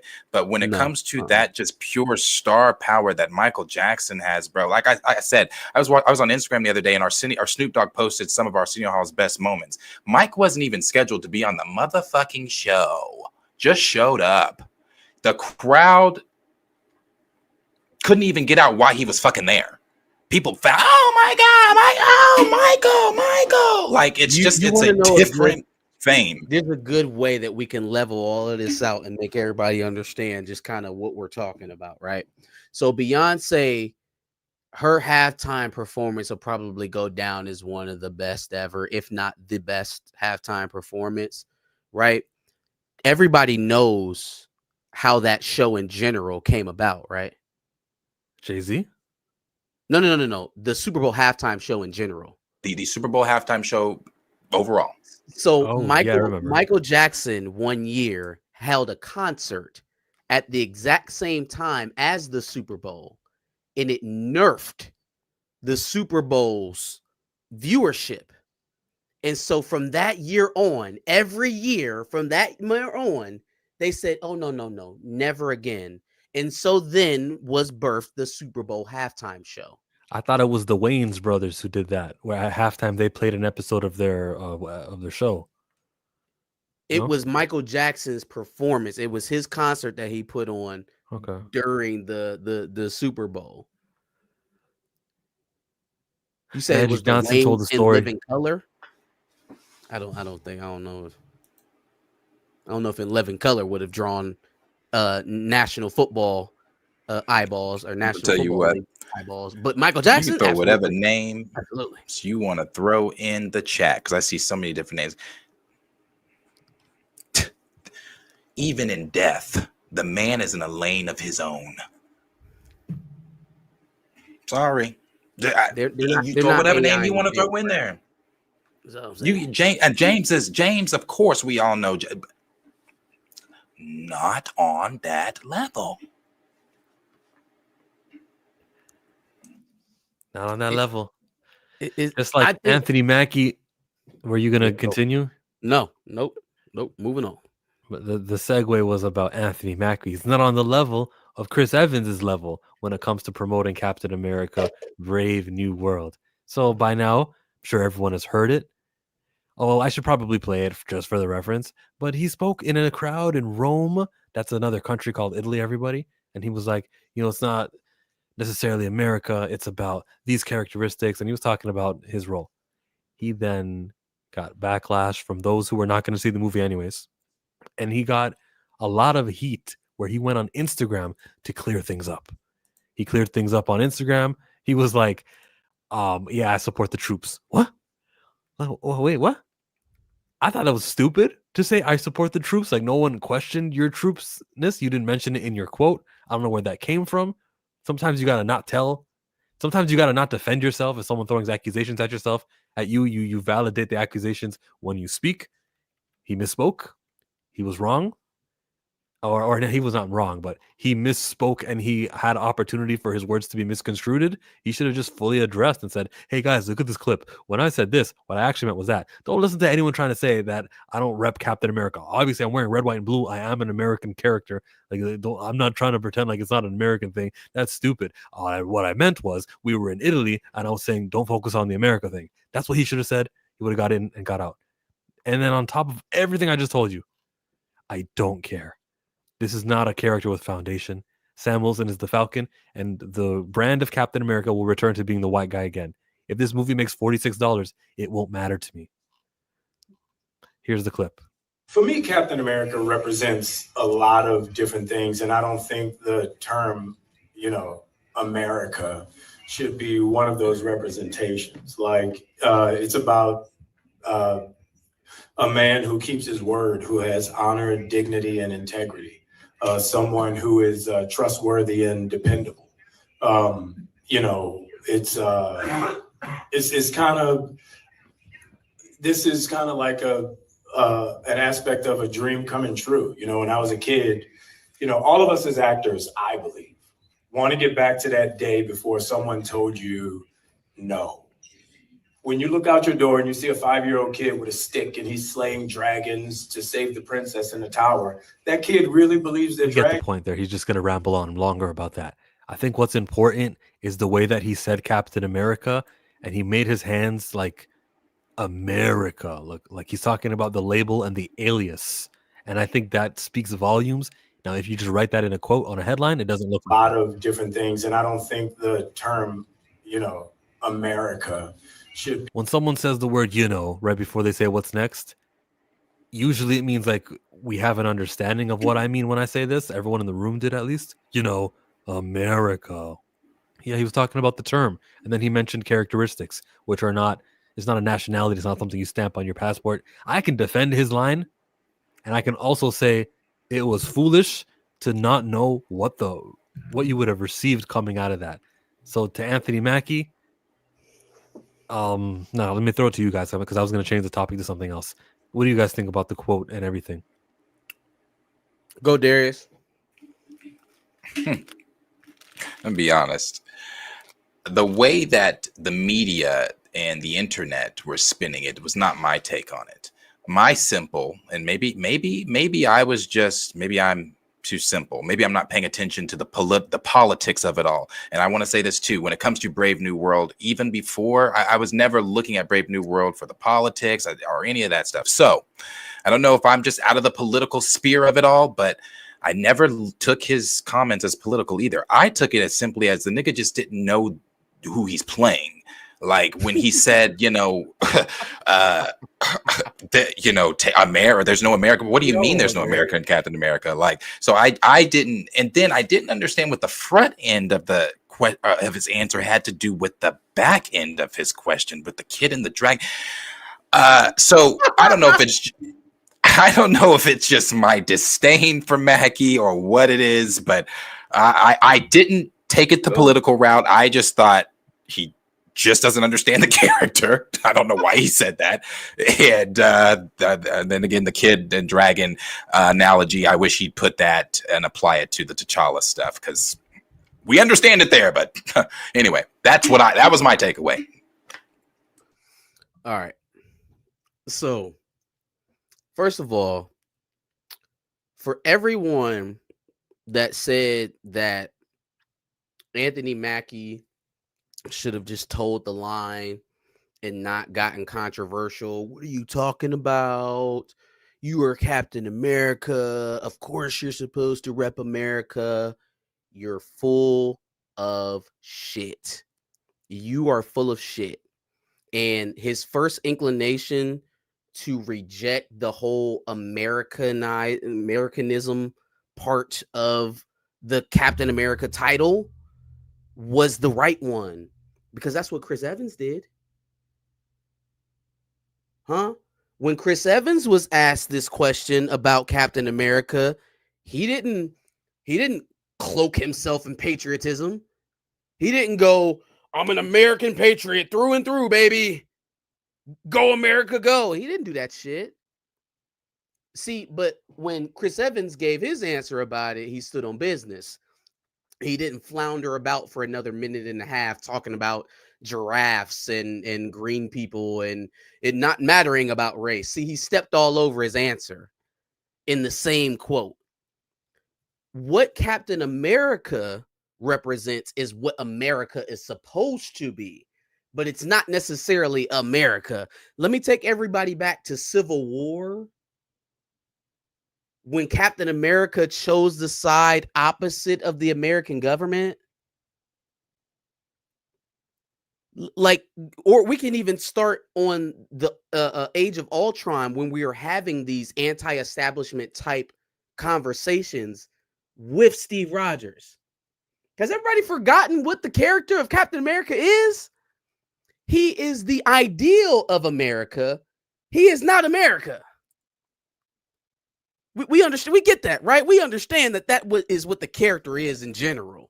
So when when Anthony Mackie says, I don't think that America necessarily is the thing that we're supposed to be representing when we play Captain America, that's where he should have stuck that shit. But somewhere along the line, as he's talking, he's realizing I'm not doing this as well as Chris.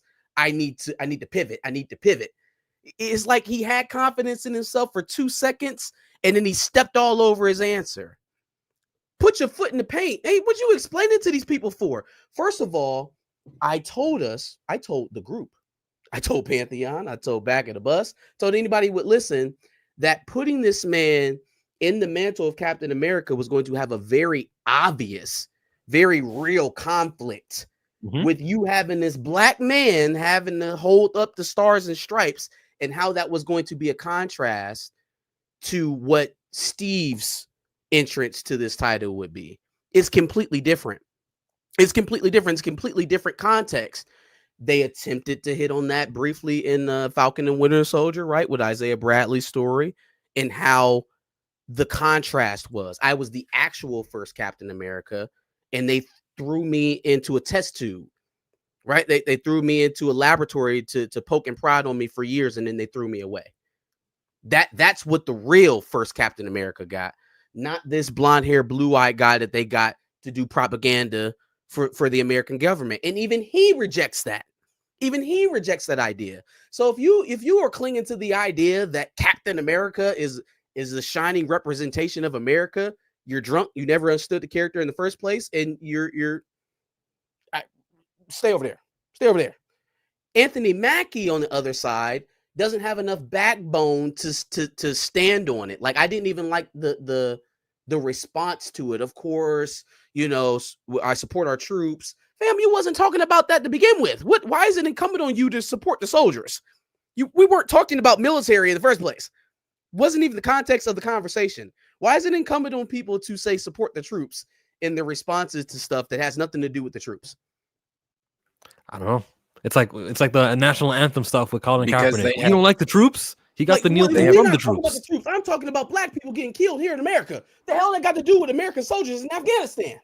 Well, you see, the Because song they is so politicize this movie so much. Like that's why I said before I even made my statement, I don't know if I really don't care. I don't care about the political signals that may or may not be coming from Brave New World. I'm too busy paying attention to the fucking political world storm that we're getting hit with day after day after day. So the real one. So I don't know if I'm just not paying attention to that shit, but I also agreed. I didn't feel he needed to apologize for the way that people were interpreting this, because the way that people were interpreting to me I was exhausted with it. I was like, that just wasn't my takeaway, not mine. Y'all put a black man in the Stars and Stripes and expected it not to be controversial, and then tried to deal with it.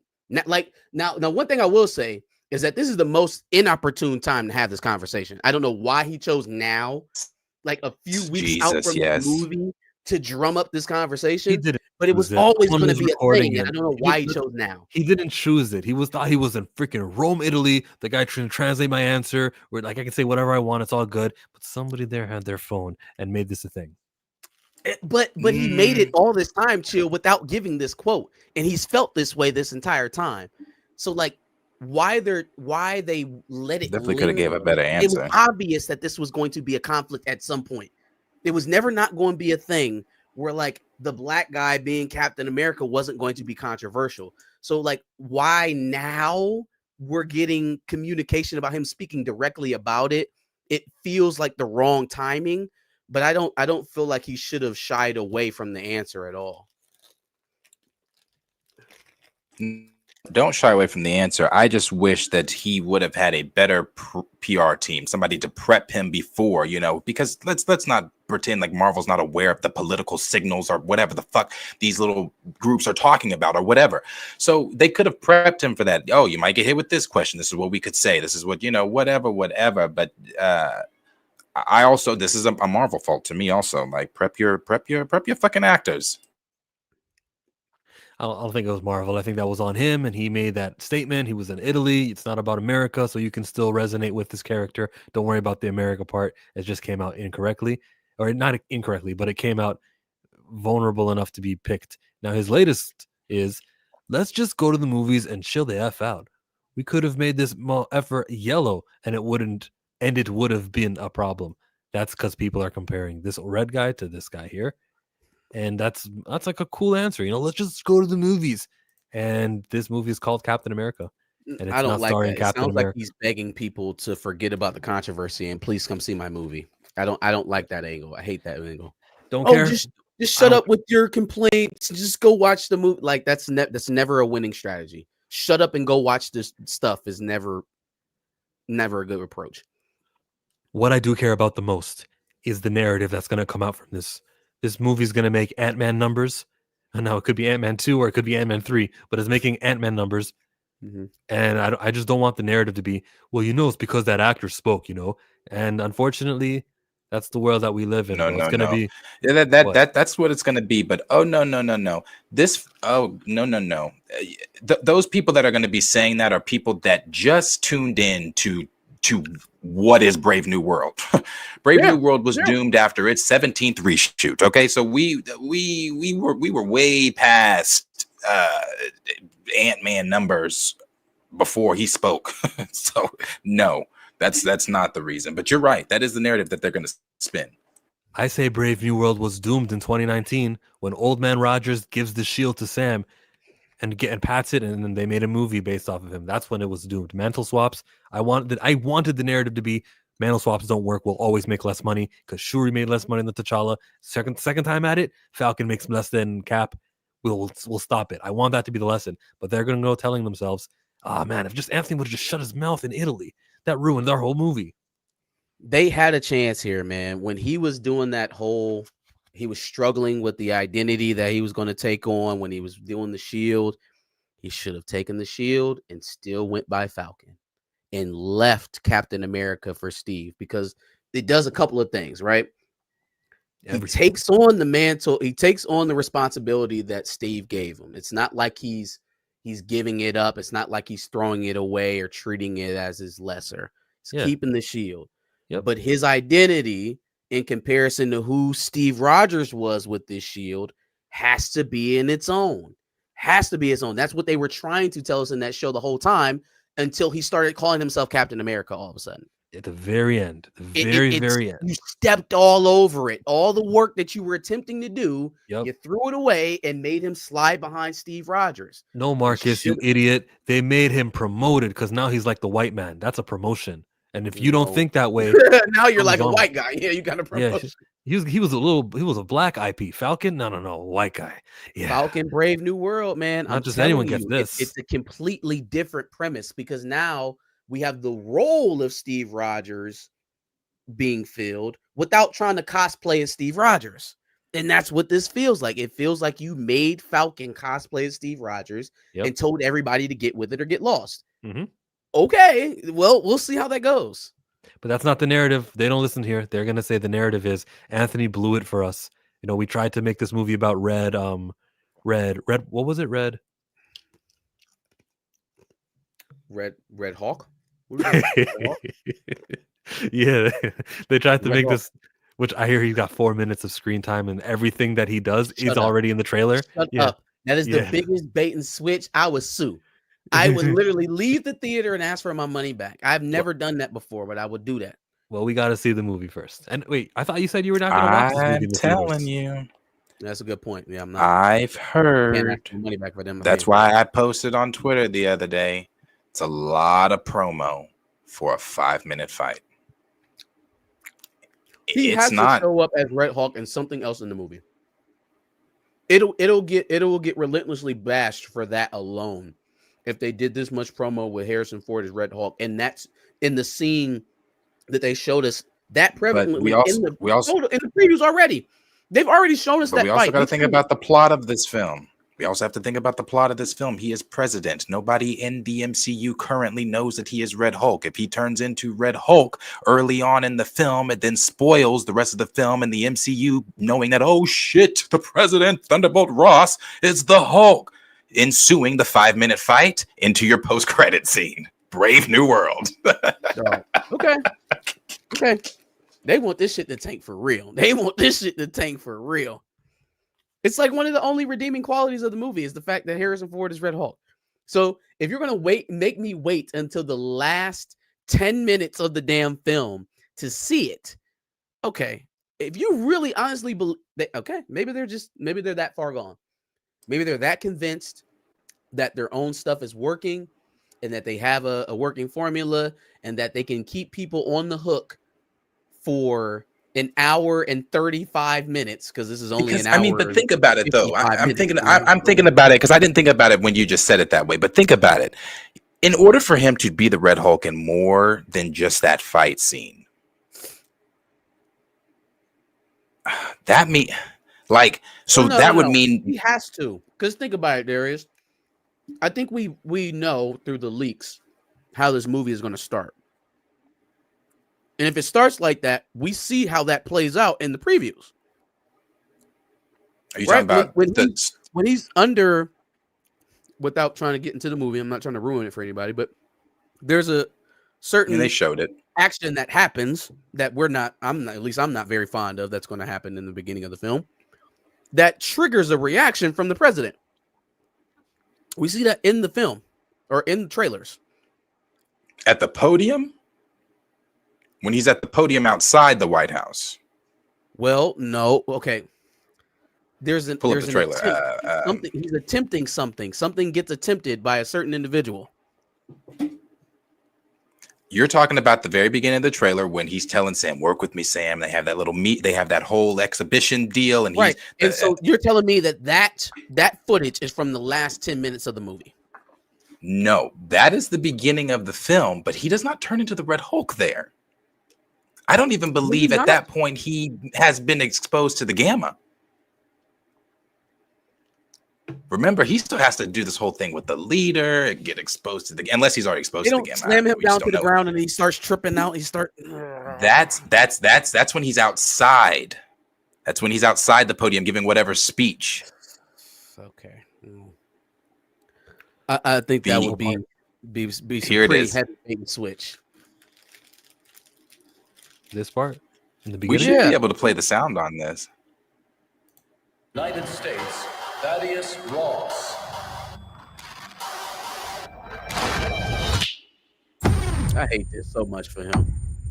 See, that's the scene you're talking about. This is the beginning. Okay. We're learning what's going on. Whatever this is, Cap, be careful. What do we know? There were 5 shooters.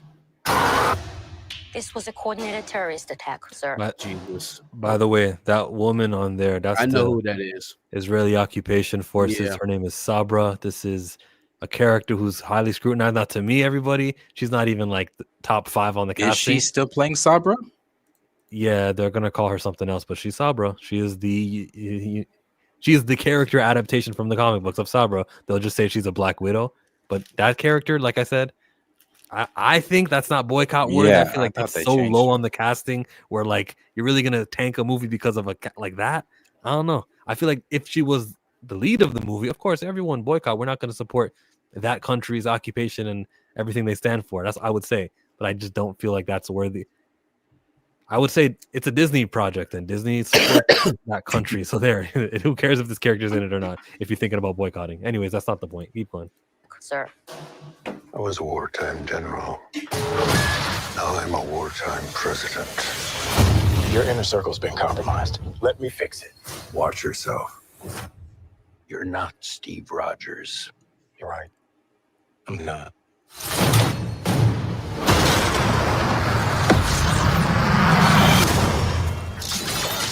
Wait for it.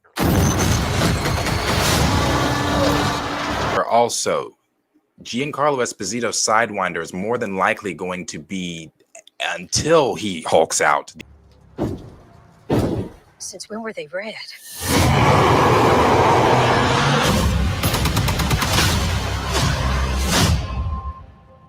You want me? Come and get me!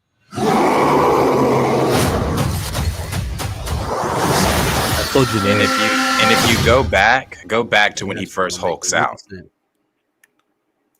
If you go back to when he first hulks out there, go back a little bit more, tiny bit. You see outside there's the pink blossoms. During their entire fight is the pink blossoms. The pink blossoms. Son of a bitch. Okay. Yeah, look, bro. I wasn't gonna going to be like line up 5 to see this joint anyways. Y'all have fun. Hey, but shout out to Disney for allowing us to do this and like play the whole trailer. They're not going to copyright our stream unlike Warner Brothers. Disney knows how to promote. Fuck Warner Brothers. Fuck Warner Brothers. You gonna put out a trailer? Like they do that shit every time. Every time. So when they put out the first trailer for the Harry Potter series, they just suspect motherfuckers just to. They're gonna copyright claim it. They're gonna copyright That's strike it. insane. They're going to hinder the fandom. They're going to hinder the online engagement, the hours that people are going to be spending watching content creators, because content creators are just going to say, oh, look, it's right before you hit upload. It'll tell you this has been copyright claimed. And the reviewer is going to say, oh, okay, well, then I'm not going to post it publicly. I'll put it on my Patreon. I'll not post it. Or then they'll just understand Warner Brothers does this and they won't even do the reactions. It's stupid.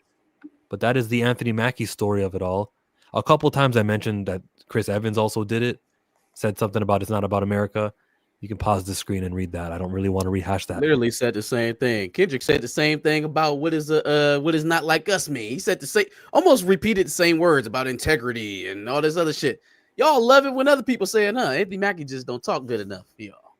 He's not a good enough public speaker. Johnny said WB broke. That's why they need the money. That's why they copyright it.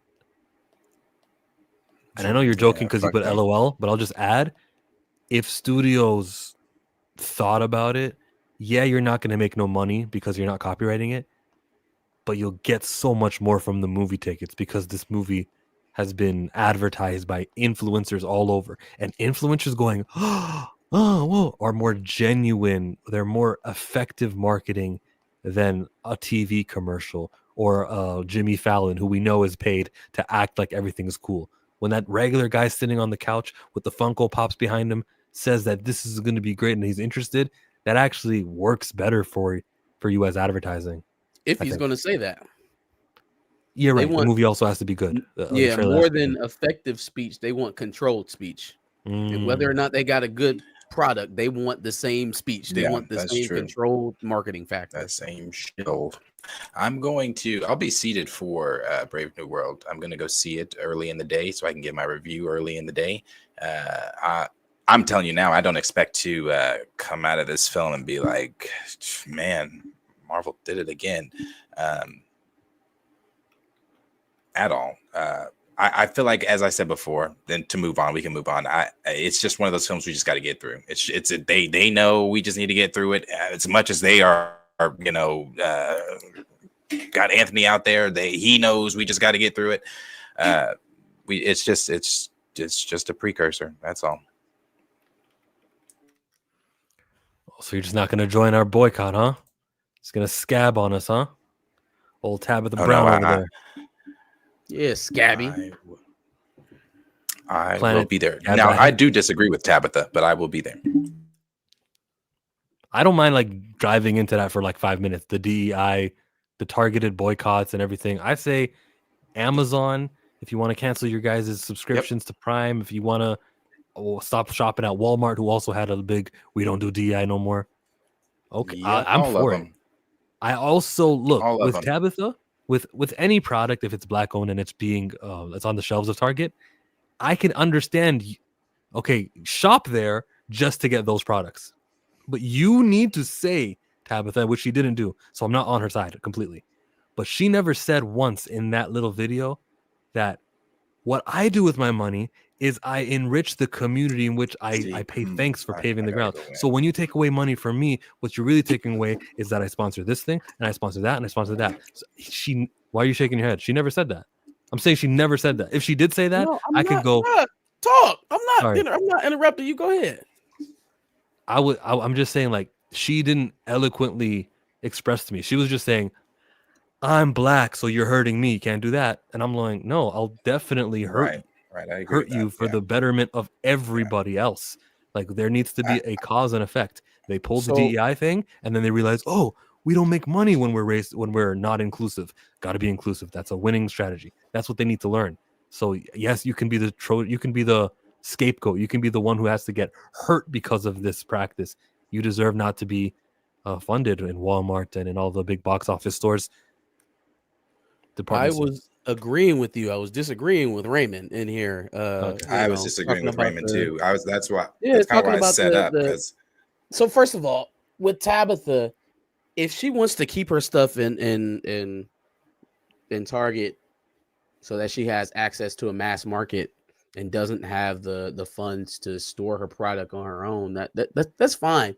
Like you said, Chill, I just think that we've gotten to a point where if you're going to do something that doesn't benefit the greater good, then just admit that. Yeah. But don't try to gaslight me into thinking that it's the right thing to do. What Tabitha Brown, what she's been having access to was made possible through Target's initiative to help shelve and produce and sell more black-owned products. They are now closing that initiative off, which is effectively going to close the door for more Tabitha Browns. So if you're comfortable with Tabitha Brown sustaining her business and her products at the expense of any new Tabitha Browns entering the market, that's your prerogative. That's how you feel. But don't try to spin that like it's a good thing, like that's a moral thing. It's not. It's the same type of decisions that millionaires make all the time. Let me cut out this place. Let me squeeze these folks. Let me get rid of this resource. Let me cut these funds to maximize profit elsewhere. Right? Don't make it seem like it's anything that it's not. Now, when we talk about how much we can affect these brands, I think BDS was doing pretty well. Yeah, I don't get Starbucks anymore. I don't do Nestle, anything Tide. If I know that there are 42 million Black Americans here in America alone. There are more Black Americans here than there are people in Canada. So don't underestimate your power, your purchasing power. Because you may be a small percentage, but you may be a larger percentage of products that are sold to you, right? You may buy more. I don't know. I don't want to start stereotyping products, but I'm saying it is effective. Not purchasing is probably the strongest protest, boycott, what have you, a civil dissonance that you can have is not purchasing. They absolutely feel the effect. 1000% feel the effect. And thinking that you don't it's a defeatist mindset to me. Support Costco. Yeah, and that's why I was going to say I set up to say the same thing. I think that is one of the issues that we have within the Black community that sets us so obviously apart from our ancestors, that were willing to risk their bodies, that were willing to sit and things like that, the things I don't have to preach about for us to have the freedoms we have today. But I think also within our community, we don't understand the value of the mighty Black dollar. I mean, we saw it with Black Panther. Black Panther was an example of the mighty Black dollar. Our culture, when we show up, we show out. And it's like that is why they pander to our culture. That's why they pander to us. If we can get these Black folks to do this, we can get Black folks to do that, because they know without us, that is why they burned Tulsa to the ground. They saw a thriving Black community with its own doctors, its own law. They did not need to step outside of Tulsa, the Greenwood district, to go ask them white folks for shit, not anything. And that is the place that, and I'm not trying to get too, especially with all the shit going politically right now. But I just disagree with that. I disagree with that boycotts don't work. I disagree with that, especially the Black dollar, not that, that FUBU, for us, by us. We got to get back to that mentality. And we're onto what Tabitha said. I think for her to say like, oh, it hurts us. Yeah, I agree. It would hurt you. But you could also pull your Black product out and sustain your own Black business. That still could work. That still could work. That is going to sustain a culture of bringing in other Black products to be sold. Can you imagine? Don't have to go and kowtow to Target to have all of that. That was, I hate when people try to talk smart to you, but they saying dumb shit and expect you not to hear it. See, when you have a business, you need to understand, it costs to sell through that business. You don't just get it for free. And then if you take it out, you got to keep all that product somewhere. Did you know that? It's called inventory. You take it out the store and put it somewhere else? Did you understand that? And that it costs money? Like, no. And it's really hard for women of color to be in these places. Do you know the opposite effect? If she would have said, I saw what they said about DEI, and I'm not waiting. I'm pulling my products from here. You can shop here to find my products and here to find my products. And that sort of solidarity would have gone way better. Store would be booming. Oh, yeah. Yeah, for sure. We would like to believe. We don't know that. We would hope so. I didn't even watch her whole video. I turned the video off when she started trying to baby and auntie me. No.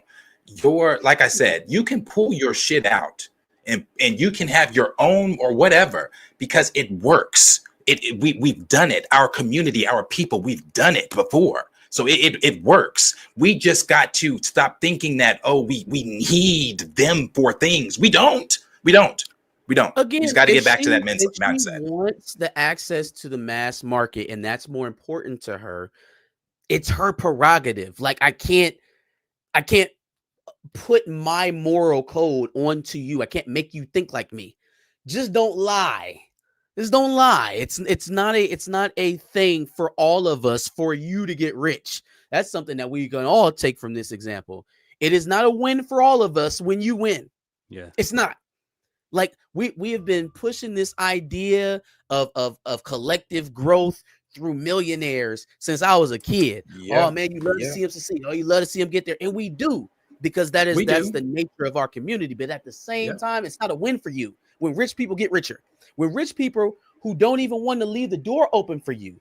See, the thing is, when people make it up that ladder, you're supposed to put a hand back and pull somebody else up with you. When the folks that don't have that at their forefront to turn around and leave the door open for the next person, I don't care. I don't really give a shit whether or not you have success or not. That is not a win for me, because there is no prospect of you ever bringing somebody like me or anybody I care about into that same position. You don't care about that. It's not important to you. So why should I cheer on your success as if it's mine? Why should I kowtow your wins like they belong to me? They don't. That thing ain't trickling down. It's not affecting me at all. And I thought it did. Like you said, Darius, you didn't see the whole video through. I just saw the headline and I thought, oh, she's making a great point. But when I saw her talk about it, I was like, oh no, don't talk down to me about inventory. You don't understand, guys. Right. And I just don't like this. And I'm not even talking about Raymond. I'm not talking about Raymond when I say this. I don't want Raymond to think this is direct to him. I just don't like the mentality that we as a community, as a people, can't do shit on our own. You know, I just like, if they don't want us to shop in these stores, they want to pull back on hiring black and brown folks, then don't shop where you're not wanted. I personally, and you can, my whatever may not, I don't really give a shit. I'm not shopping at Walmart. I'm not shopping at Target. I never ate at McDonald's anyway, but fuck your McDouble. Fuck all that shit. If you can't appreciate us, then no. Jeff Bezos with your Amazon shit, fuck you too. And as soon as I back up all these pictures from Meta, Facebook, fuck Mark Zuckerberg too. Okay, hold on a minute now. Harlem is on Amazon Prime. I would like to support the good sister Megan Good, and I'm gonna maintain that subscription up until the show's done, and then I'm gone. Listen, man. Even within the boycotts, right? There are varying degrees to which it's realistic for some people. We might have just named off 3 or 4 grocery store resources for people, right? Like I know personally, even right here on the north end, I understand that, right? You know what I'm saying? Like if it ain't Walmart, you know what I'm saying, for a lot of people in that area. So understand that it's not, we're not creating any type of moral standard. This is how we feel. And if that's not doable for you, then you find ways to make your voice heard that are. If it's a certain product that you don't want to go to, if it's a restaurant you don't want to eat at anymore, if there's a streaming service that you can't cancel, that's not going to leave you without. Like, we're not asking you to do what the corporations do. We're not asking you to give up parts of your life to have things, right? Well, I'm not asking you to hurt yourself or your family or put yourself in a bad position to stick it to the company. But if you can find a way to do it that doesn't affect your family, make your voice heard. But it is a real conversation that is being had out there of what do we as a community do in this situation outside of just the boycotting, outside of what you can do or whatever, because like you said, people do in some places, there aren't some places here in Oklahoma, they don't even have a Walmart. So it just depends on where you are and things like that. But what do we do as a community to again, just listening to other people talk about it on these little radio shows that people have calling in and stuff. They were talking about this one dude called in talking about, segregation and not really being segregated, but, going back to or having stores that are our stores that, are imported from wherever, whatever. Or, I don't even know how you get to that. Nobody blinks twice at a Chinatown. Nobody blinks at a Little Italy in a city, Those places exist. It's not a discriminatory thing to build with your own. I hate this. Not that I hate it because it's wrong. We need organization. We need leadership. We need organization. We need to mobilize. We need to strategize. Like, just tell me what the strategy is. I agree with that, though. We do. Yeah, we do. But just say what the strategy is. Okay, everyone agrees. But I wish Raymond would have had a strategy to share.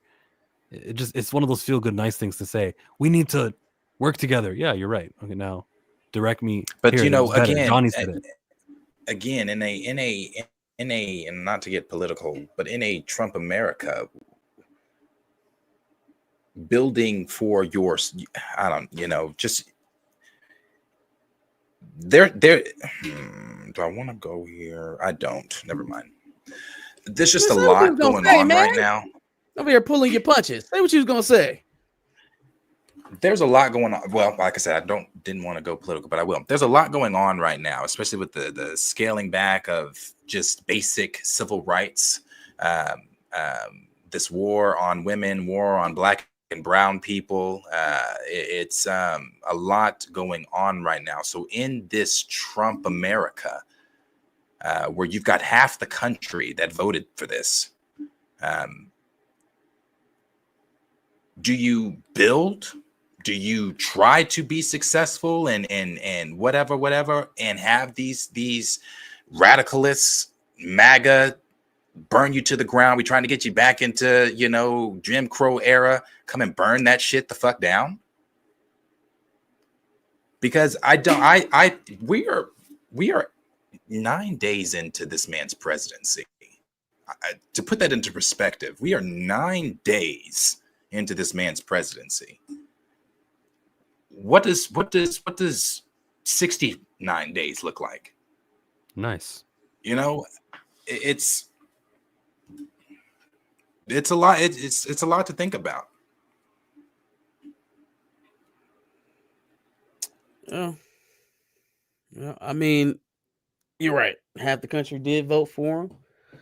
And I would like to think that there's a level of resistance that will be, up there for him, because that surely doesn't stop his side from fighting back. They lost a presidency, a house, and a Senate, and still found a way to stop everything and anything that was promised to us from the former administration. So it's not as treacherous of a proposition for me. I know that both of these sides are playing two sides of the same game, mostly.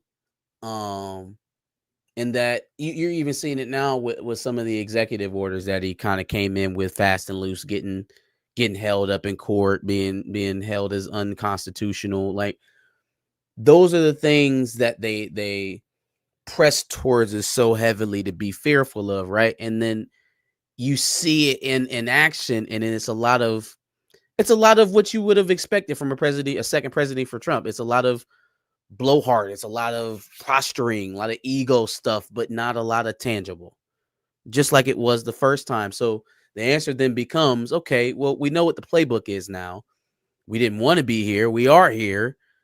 How do we do this thing differently this time? I think part of it is not platforming him nearly as much as he was platformed before. I think that was half of the problem. They normalized everything he did by talking about it 24/7. And then also maybe, I don't know.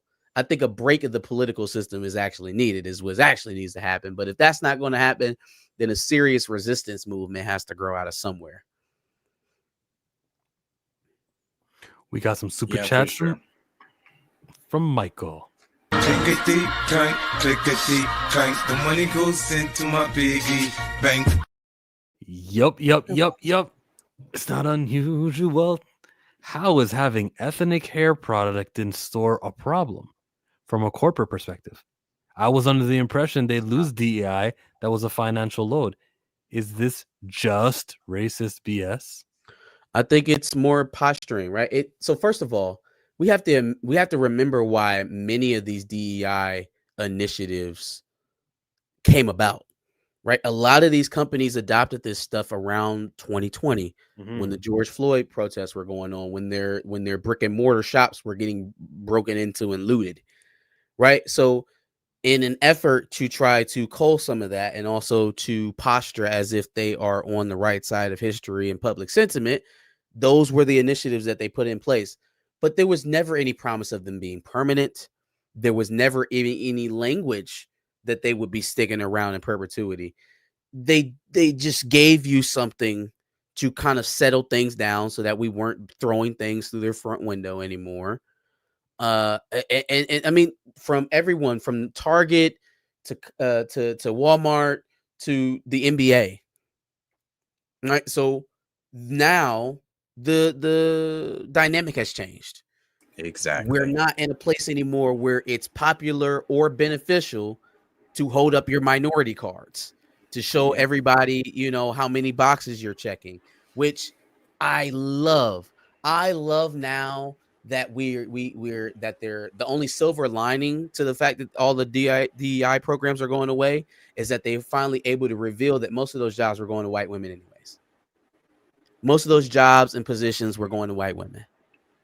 The executive positions that included DEI quotas, most of the federal jobs, white women, just like our social services, just like welfare and food stamps and WIC and all of that stuff too. So not only did they attempt to make us the face of it, but the entire time that they had them going, they were leaving us out of it to begin with. So not so much focus on the programs themselves, but pay attention to the companies who use it as bait. Right? We want you to buy something. We need to get you back in the stores. Come on. We got a DEI program for you. We like black people for the next 6 months. Right. Hey, no, Black History Month. Did you hear that answer given from the press secretary or the the person, spokesperson? Awesome. Fantastic. No, shut up. No, don't sigh. How awesome is it that there's not going to be a symbolic pacifier to make everyone feel happy? Oh, okay, great. This administration recognizes Black History Month. So what if they do, and so what if they don't? I want everyone to be angry that we've got racist government. I want everyone to be radicalized, not everyone to go, oh, look, for this month they said that Rosa Parks did a good job. What an awesome administration we have right now. Like, don't do that. Like the Republican or Democrat, we know that they're not helping. I don't forget. I don't celebrate Black History Month. I don't celebrate Black History Month. Black History Month is one of my examples. Just in general, though, pacifying the movement by doing the symbolic kneel or we want to recognize the land that we're on. Like in Canada, they do that a lot to recognize the Indigenous people. They'll say, we're going to recognize the land, and this used to be the First Nations of this group, and that, like, it's a thing here. I hate it because it makes people think like everything's okay. You see, there's no reason to be up in arms and motivate us to be angry, to ask for change, for real tangible administrative civilization. Well, Raymond, you said Darius, but I didn't finish what I was saying. I don't celebrate Black History Month as a month because, as I've said many times, Black History Month is, you can't relegate my history to 28, sometimes 27, or how many fucking days sometimes are in February. That Black history is American history. It should be celebrated 365. I disagree with what she said because even though Black history is American history, it still is its own segmented history. Like we have our own history. We fall into American history, but we also have our own history. I'm not saying we need to sit here and be like, oh, okay, just because it's Black History Month, let's recognize Rosa Parks. Let's recognize all the faces we recognize all the time. That's all I'm saying. But I don't agree with what she said. The individual who created Black History Month, or was it Jesse Jackson? I thought it was it was him and the same dude that was Marcus Garvey. Same dude came up with Kwanzaa, I believe. I thought. And it was because of the lack of attention on Black history within American history at the time. Right. And that's not something that's dissimilar to what we're dealing with currently, with a lot of that stuff being stricken out of the curriculum. I waver with it. I agree with you. Our history does span 365 days a year. Our history is American history. And I guess I feel, I don't know, man. If you take Black History Month away today, when are we gonna be talking about it? You know, they're not. It's not. They're not talking about it. That's the thing. It's not really taught, and I don't like that. It's so incumbent on people. Say a lot. Well, your parents, your family should teach you your Black history, right? Your family should teach you your Black history. They should know. They should be the ones telling you. Well, where the hell were they educated at? Who educated them? Right. You know what I'm saying? Like that's the type of dissonance that gets created. Well, if one person says something wrong or one person recollects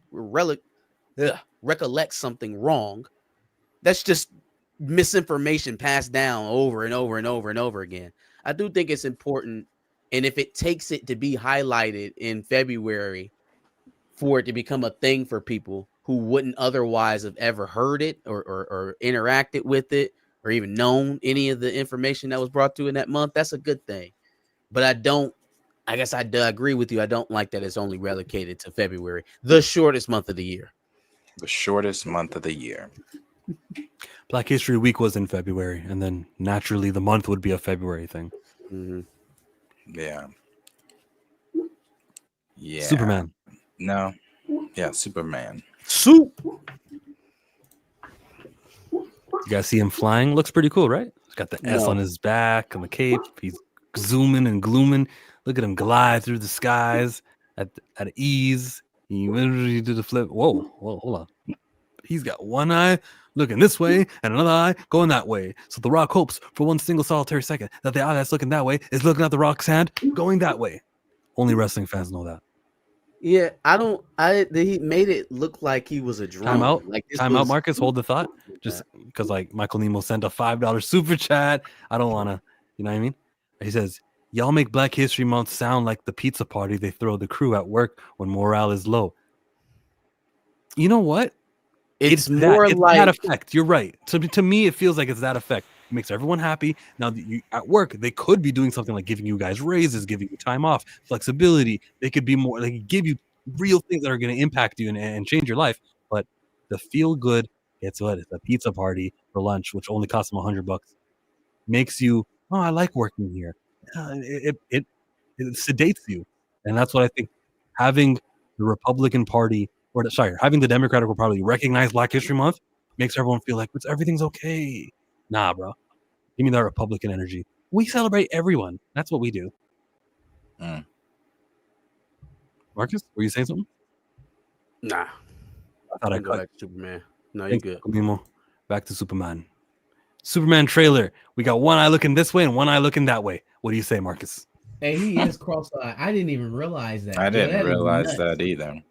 That is insane. You put corn sweat on here cross-eyed? Not cross-eyed, This but was definitely go spaced ahead, out Marcus, lazy actually, eye, sorry. like lazy eye. So I do think that this is kind of consistent with the first bit of footage that we got in the trailer about a month ago, right? Like there were some good, some bad. There was some stuff that looked weird. There was some stuff that looked great. We got a lot of the same footage, only this little barrel roll action he got going on where like his head and his face doesn't move, makes him look like an android. It makes it look like I think somebody mentioned like they might have done it on a drone and then imposed his face on the drone. So that's why it looks like that. The only thing that was worse than this little bit of footage that could have just been thrown away and not mentioned, or we're just clean it up in post. No. You know who, the boogeyman himself, had to go on Twitter and talk about it again. Like people wonder why, people just hate on everything James Gunn does.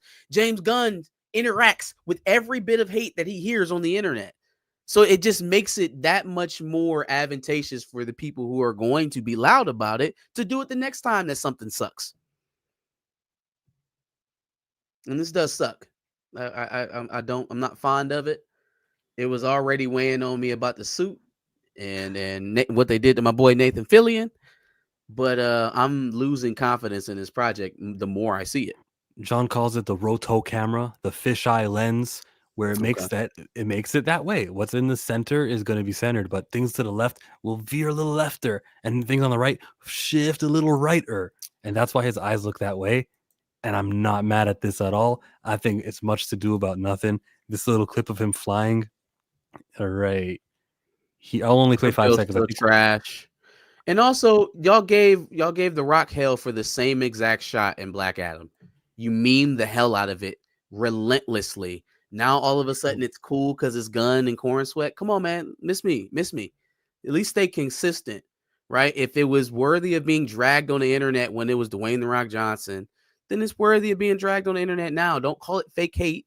People just have a reaction to it. And it's only amplified by the studio's president who wants to argue about it on the internet all the time. Well, actually, it was shot with this camera and it was done. James, you didn't change. They're saying it looks bad. Okay, there's no amount of come back and argue with people online that's going to change that opinion. Yeah.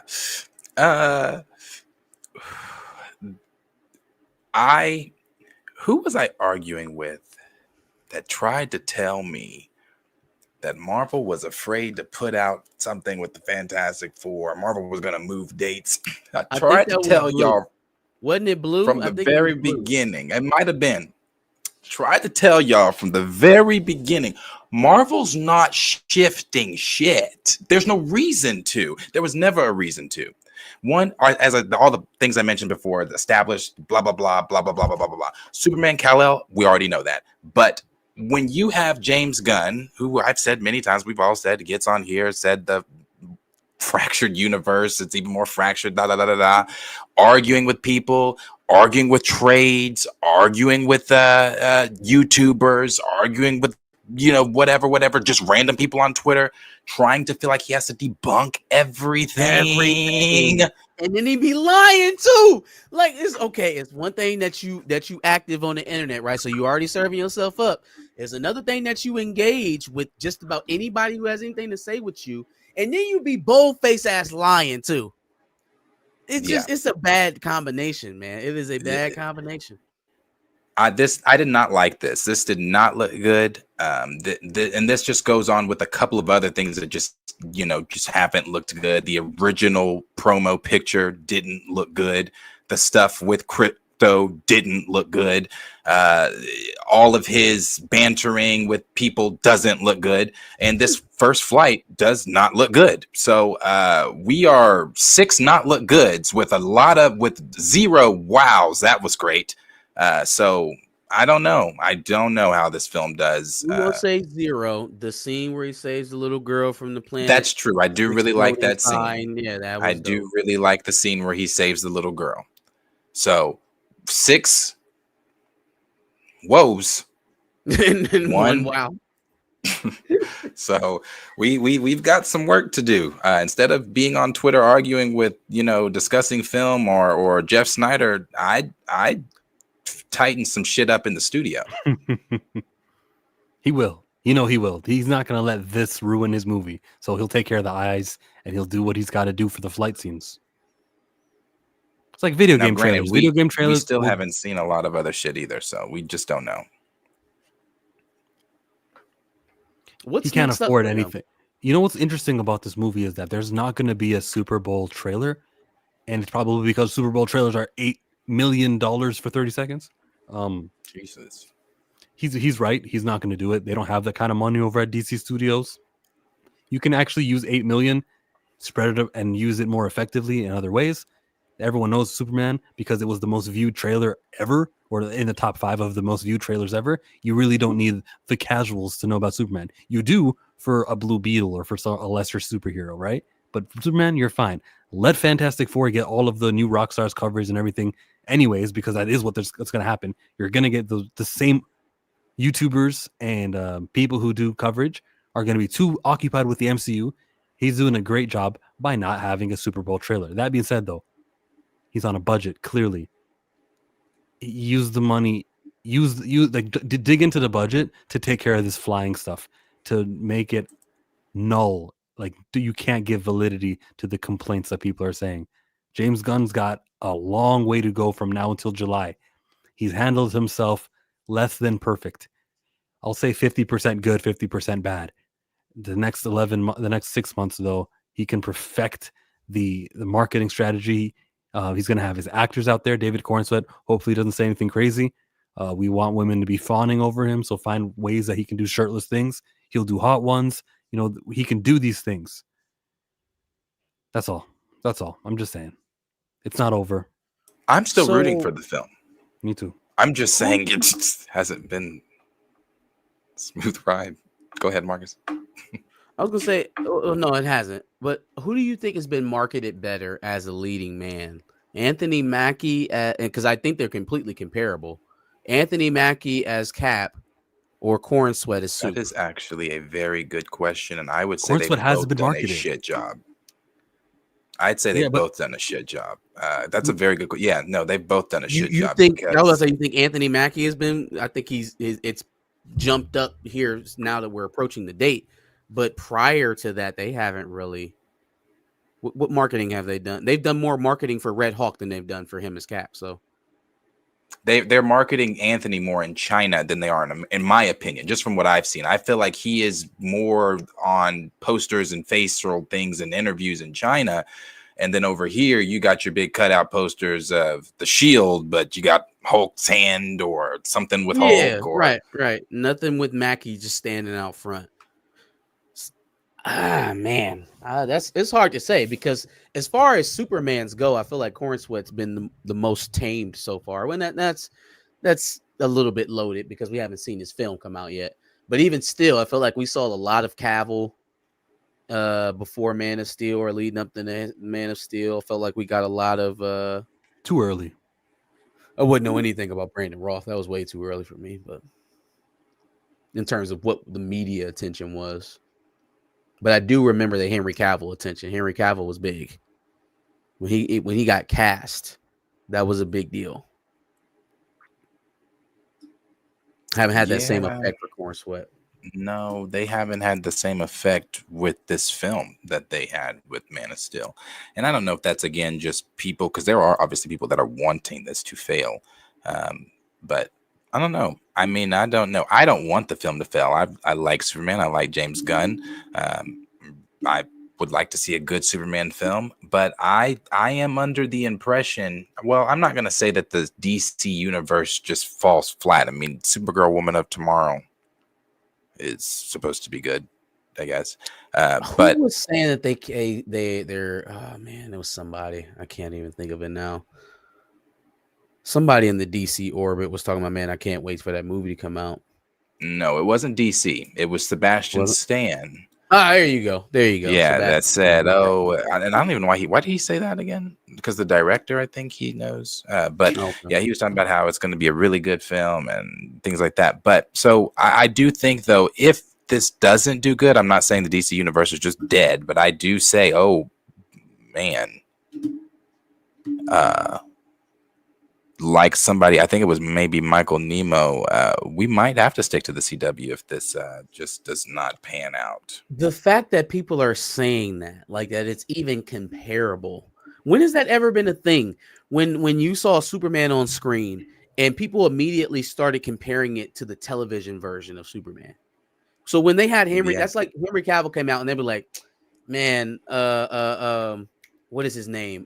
Something Dean, James Dean. On Lois and Clark, he was way better than Cavill. This looks like some Lois and Clark stuff right here. Like, I'm sorry, what?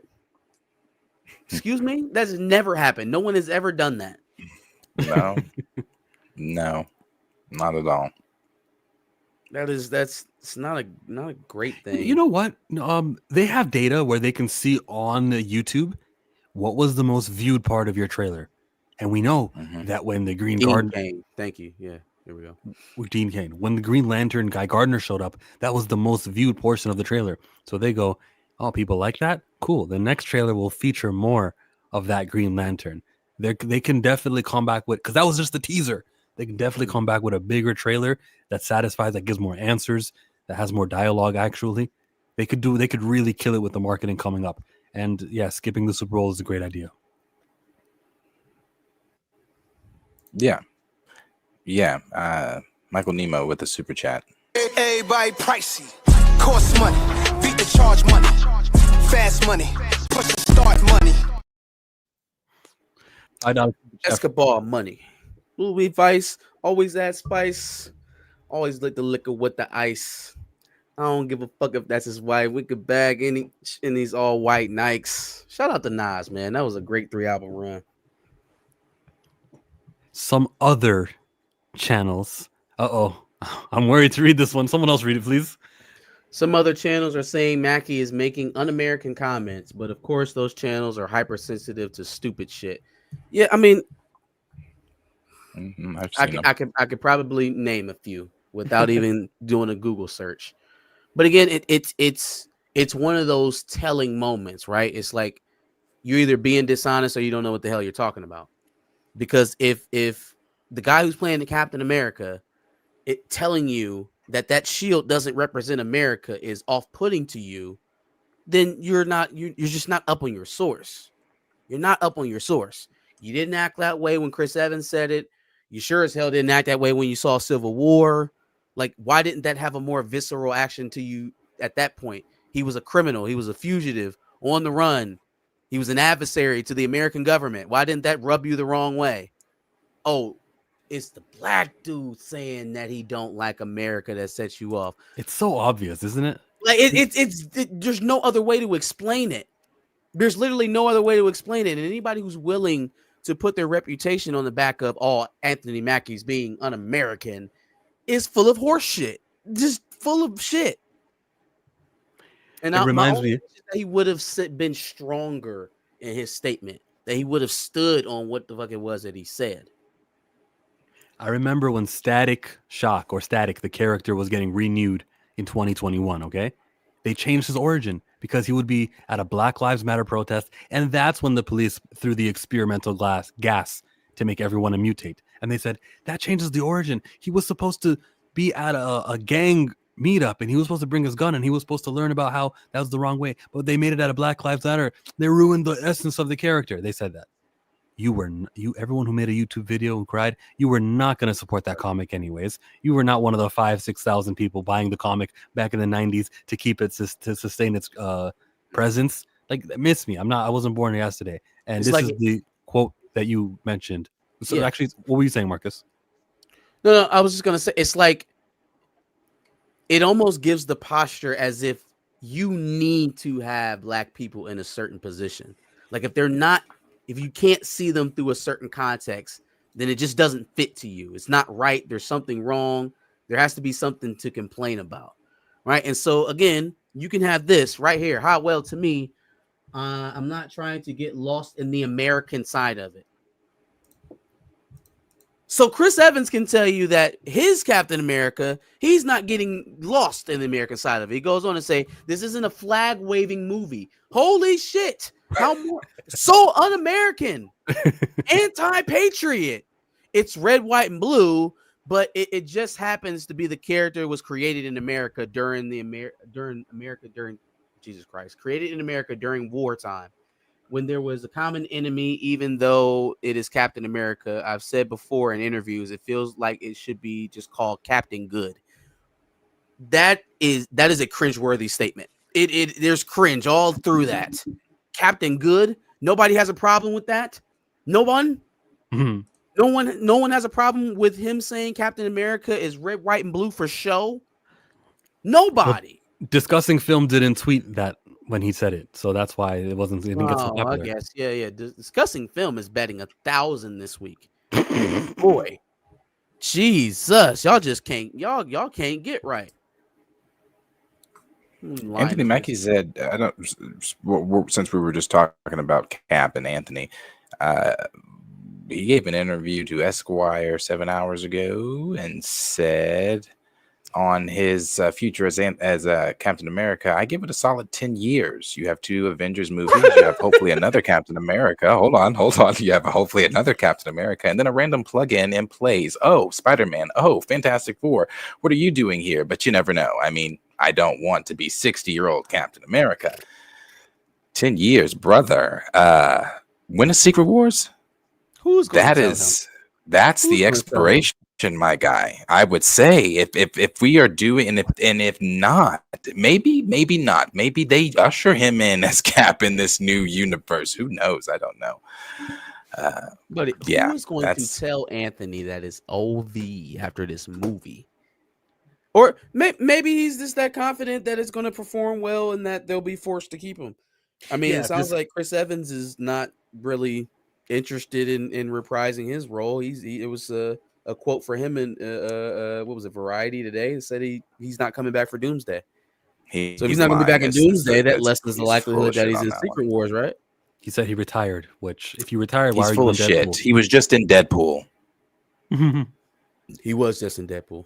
He definitely was. So he's full of shit. He's the werewolf, Andrew Garfield. He's talking about he's not in Doomsday. He's in Doomsday. Yeah. You know what? Cumberbatch just did the same shit with us. He was all, they changed it after Kang. I'm not in it no more.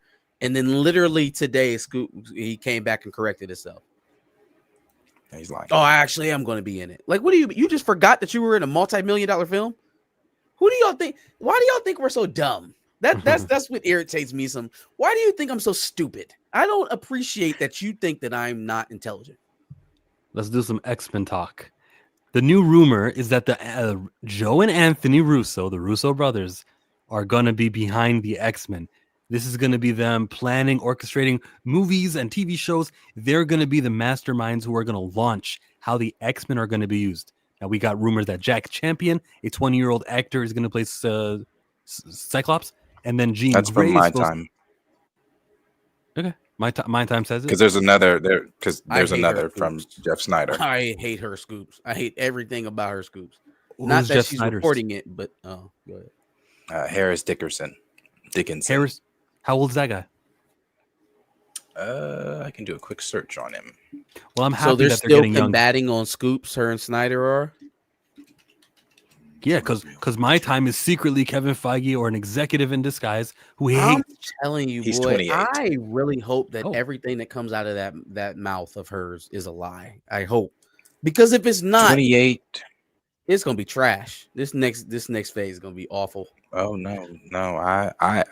I'm leaning more on my time, which is so crazy, so fucking crazy than I am on I the don't want Snyder. to go young. I hate who they. Sadie Singh is solid. Oh no, but not on everything the else, X-Men stuff. Sorry, Yeah. not on the X-Men stuff.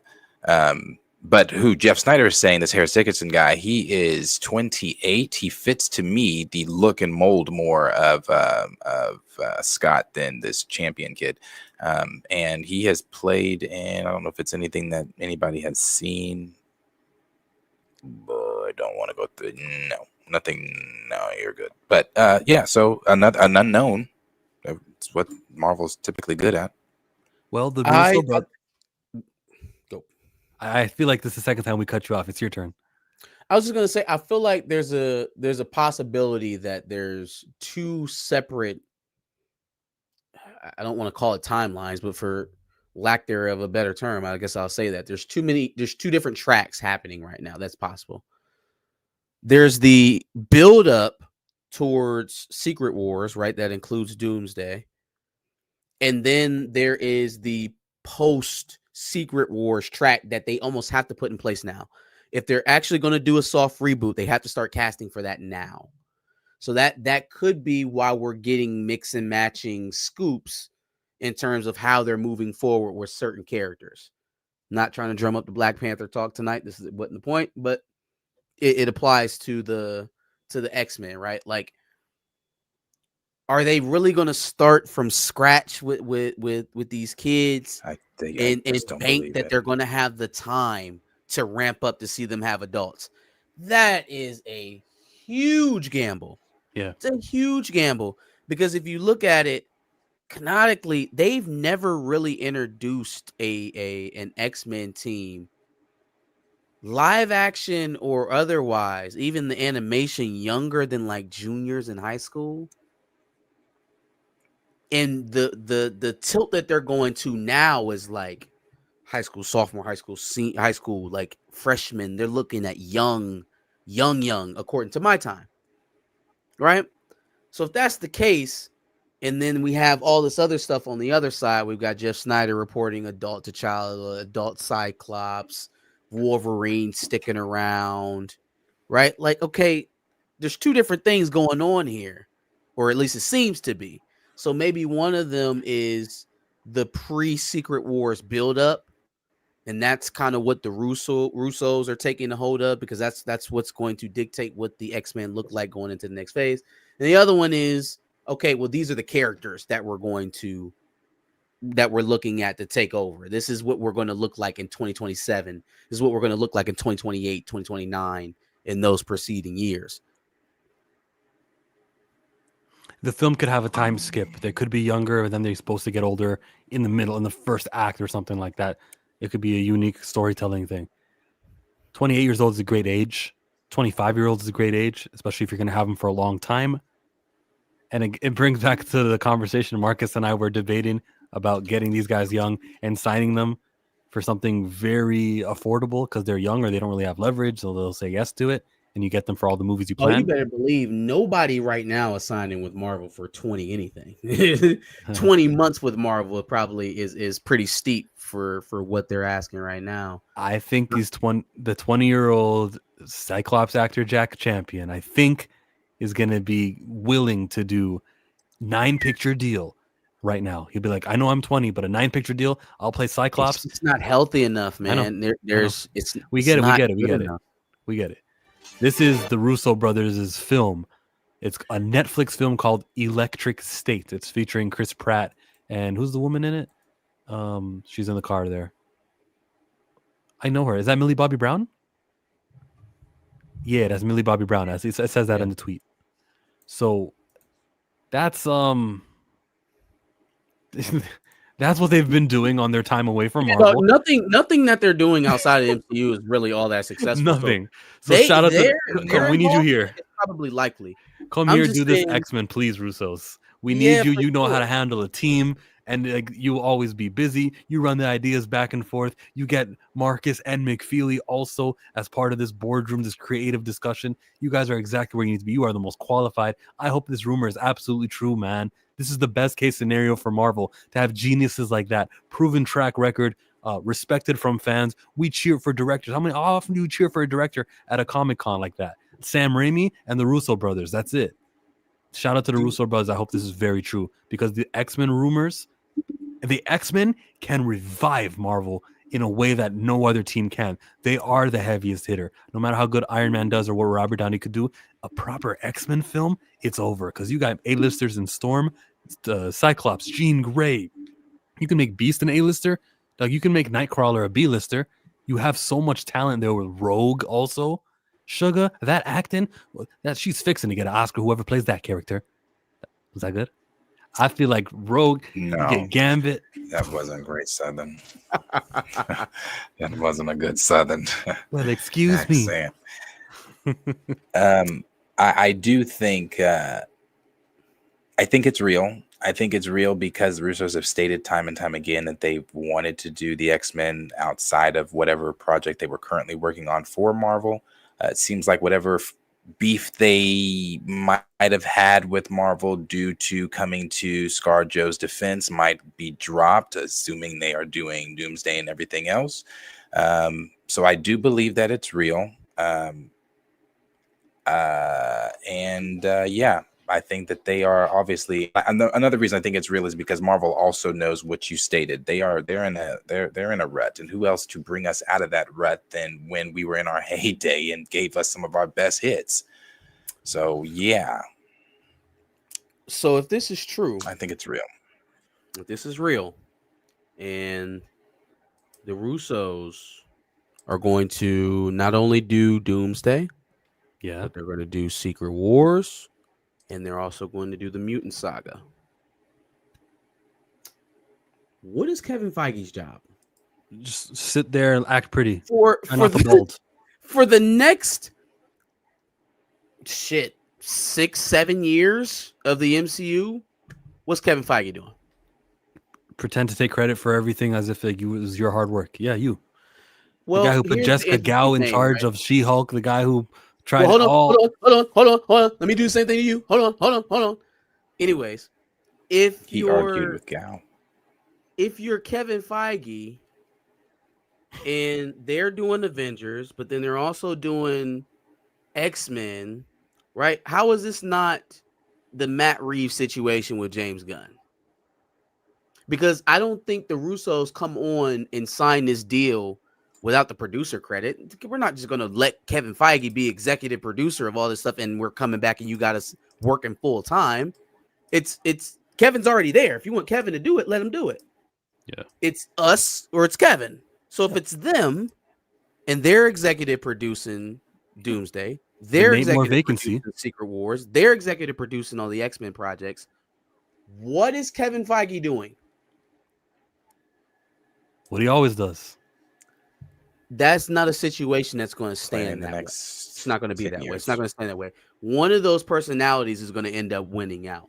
And I don't think either one of them see the relationship that they had when it was Secret Wars and Avengers Endgame and Infinity War was that of a boss and an employee.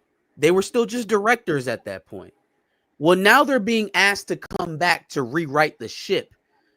The boss doesn't get to just take in the accolades of the people who got to get brought back to the ship and just say, yes, I stewarded this return. Hell, neither are the people above Kevin Feige. They're not going to allow that. Oh, you just said it. The people above. Bob Chapek is to blame because he just put so much on us and we had to fill so much dates. Now when I can work on my own, I can do it. So it's not really the Russos are here. It's just that I have less on my plate, Bob Iger, and that's why we're doing so much better. That's some good spin. That's Yep. some good spin. But I do happen to think that there's going to be some people who are would be counting the the pennies spin. at Disney, and they're going to be like, "Well, this is kind of redundant. We kind of got 3 presidents now. We have 3 presidents of Disney Studios, and one of them or 2 of them just aren't president in title, but they are president practically because they are driving the force of the studio right now. No, they're just the Nate Moore replacements. Oh, They're he the Nate plays Moore- the wild boy in Avatar. Who's that? The one that's not Jack, the Jack kid. Spider? Oh, I Yeah. was just looking at his resume. The dude that's cast, or they're talking And about that other casting guy for has Cyclops? played in some stuff. He was the Yeah, wild kid yeah. in Avatar. So he has a lot of experience with people wearing tennis balls and all the graphic stuff. So he can do it. Yeah. An experienced And actor. he's So- already in the He House was of like Mouse. 13. Yeah, please don't go that young. They'll be older when they I start don't want filming. him as I co-signed the Harris Dickinson guy. I was looking at his resume. He has actually been in some things. I co-signed Correct me if I'm him. wrong, but we didn't fall in love with these characters while they were children. Like we didn't have to watch these characters grow up from age 14, 15 and into adulthood to like them. Like I got introduced to Cyclops as an adult. I got introduced to Wolverine as an adult, Storm, Jean Grey, all of them adults. Like I understand that they had lore and they had history of being students in the school, and I went back and read that history. But when I saw X-Men on the screen for the first time, they were adults. I don't understand this idea of they were have to enter the adults. MCU as children. I hope that's not real. In a perfect world, that happens, but in a KK world, that does not happen. Oh boy. Superman movie, Superman 2, Back to the Future 2 and Michael 3. Nemo shot with a simultaneously. $10 super chat. I don't think that it was probably crazy to say, but would they have the budget to shoot Secret Wars and Doomsday simultaneously like they did Back to the Future 2 and 3? Like, could they legitimately spend close to $1 billion? I don't know if they could do that. I don't know if they're healthy enough as a company to do that. We always talk about Disney has unlimited pockets, but could they shoot Doomsday and Secret Wars simultaneously? I think they could.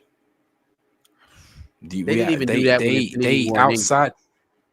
No, they didn't do it, and I don't think they're going to do it with this. But in a hypothetical, I think they could, because outside of Marvel, Disney had a very good. They had some Billies in there. Inside Out was a Billy. Yeah. Well, sure, else did right? they They've have? had some wins, but it's not like they don't have One. other large productions coming up, right? They're doing Toy Story, doing a live action Lilo and Stitch. They got other things that they're paying for outside of Marvel. They That got no Mando one's talking Grogu coming about out that next that summer. trailer. Yeah. They got a lot. That They trailer's got a coming lot out the coming Super out. Bowl too. Super Bowl trailer, $8 million going out for Fantastic Four. Fantastic Four's budget alone. So again, are they going to get to close to $1 billion to shoot Doomsday and Secret Wars at the same time? And then you got to market both films. Then you got to hope that both of them stay on schedule so that you're not doing reshoots. They could easily end up spending $1 billion trying to accomplish that. We didn't play the graphic for the super chat. Which one you guys want to do? Let's go to Boondocks.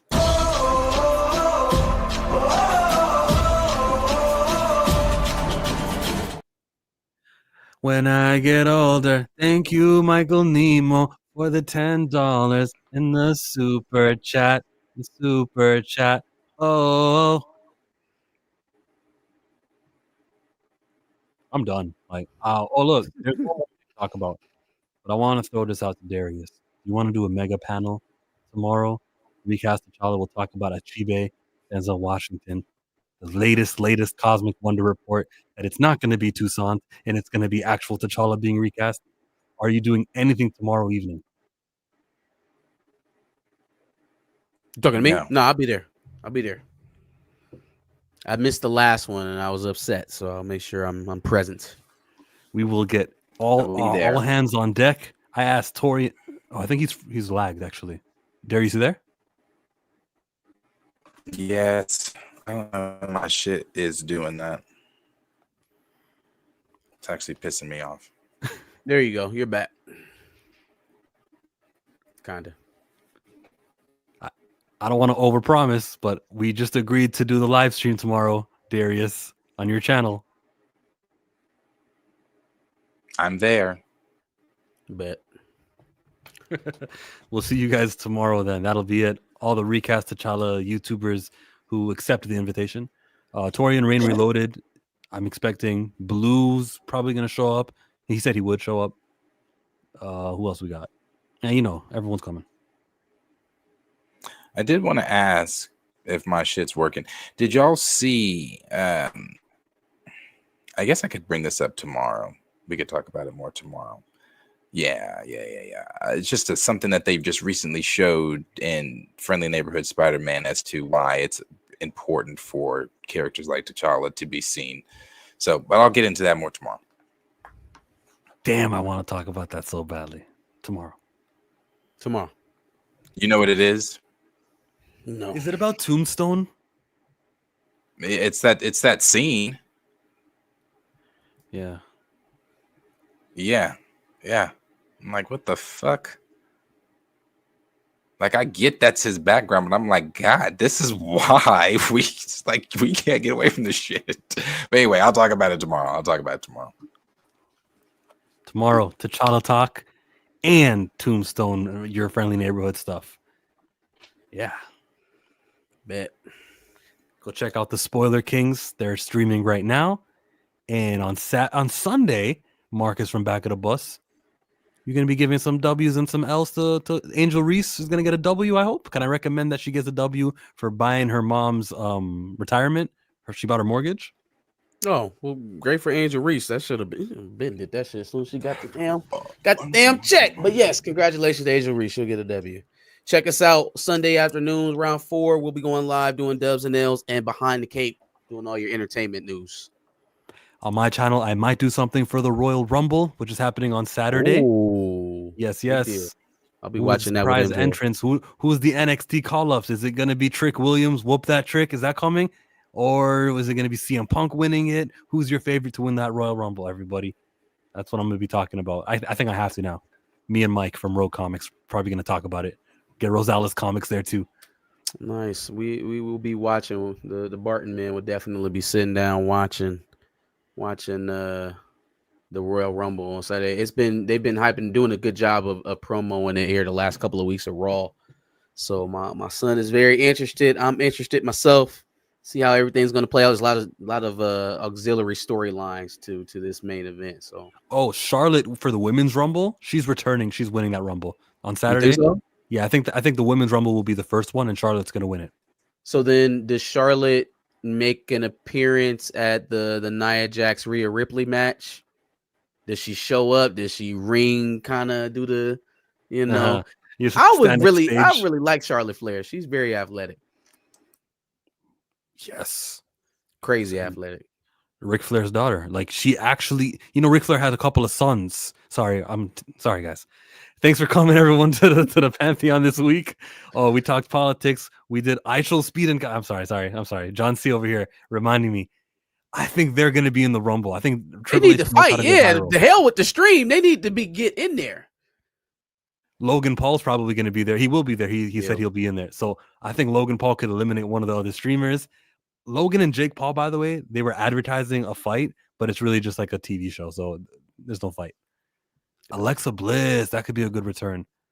All right, we're done. Darius, anything you want to promote over on your end aside from tomorrow's stream? No, outside of I know I've, again, been trying to get my studio together, so I'm almost done there. Q's side is almost done. Corey's all set up, and then the three of us should be back. It's been a while since we've seen them. Cool. I'm about to say, you still got co-hosts? Shout out to Q and Corey. Yeah, I still have my co-host. Q lives like 6 minutes down the street now, so Corey won't be in studio any longer because I live in the city now. So, but she will be joining through whatever. But she'll be here.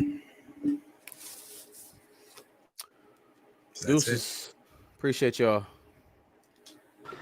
Hey, I've been watching y'all every single time on Thursday and Friday because I swear to God, y'all switch up every now and then. But rock out. I'm fucking with it. I'm out. Thank you, Josh. Appreciate it. All right, dog.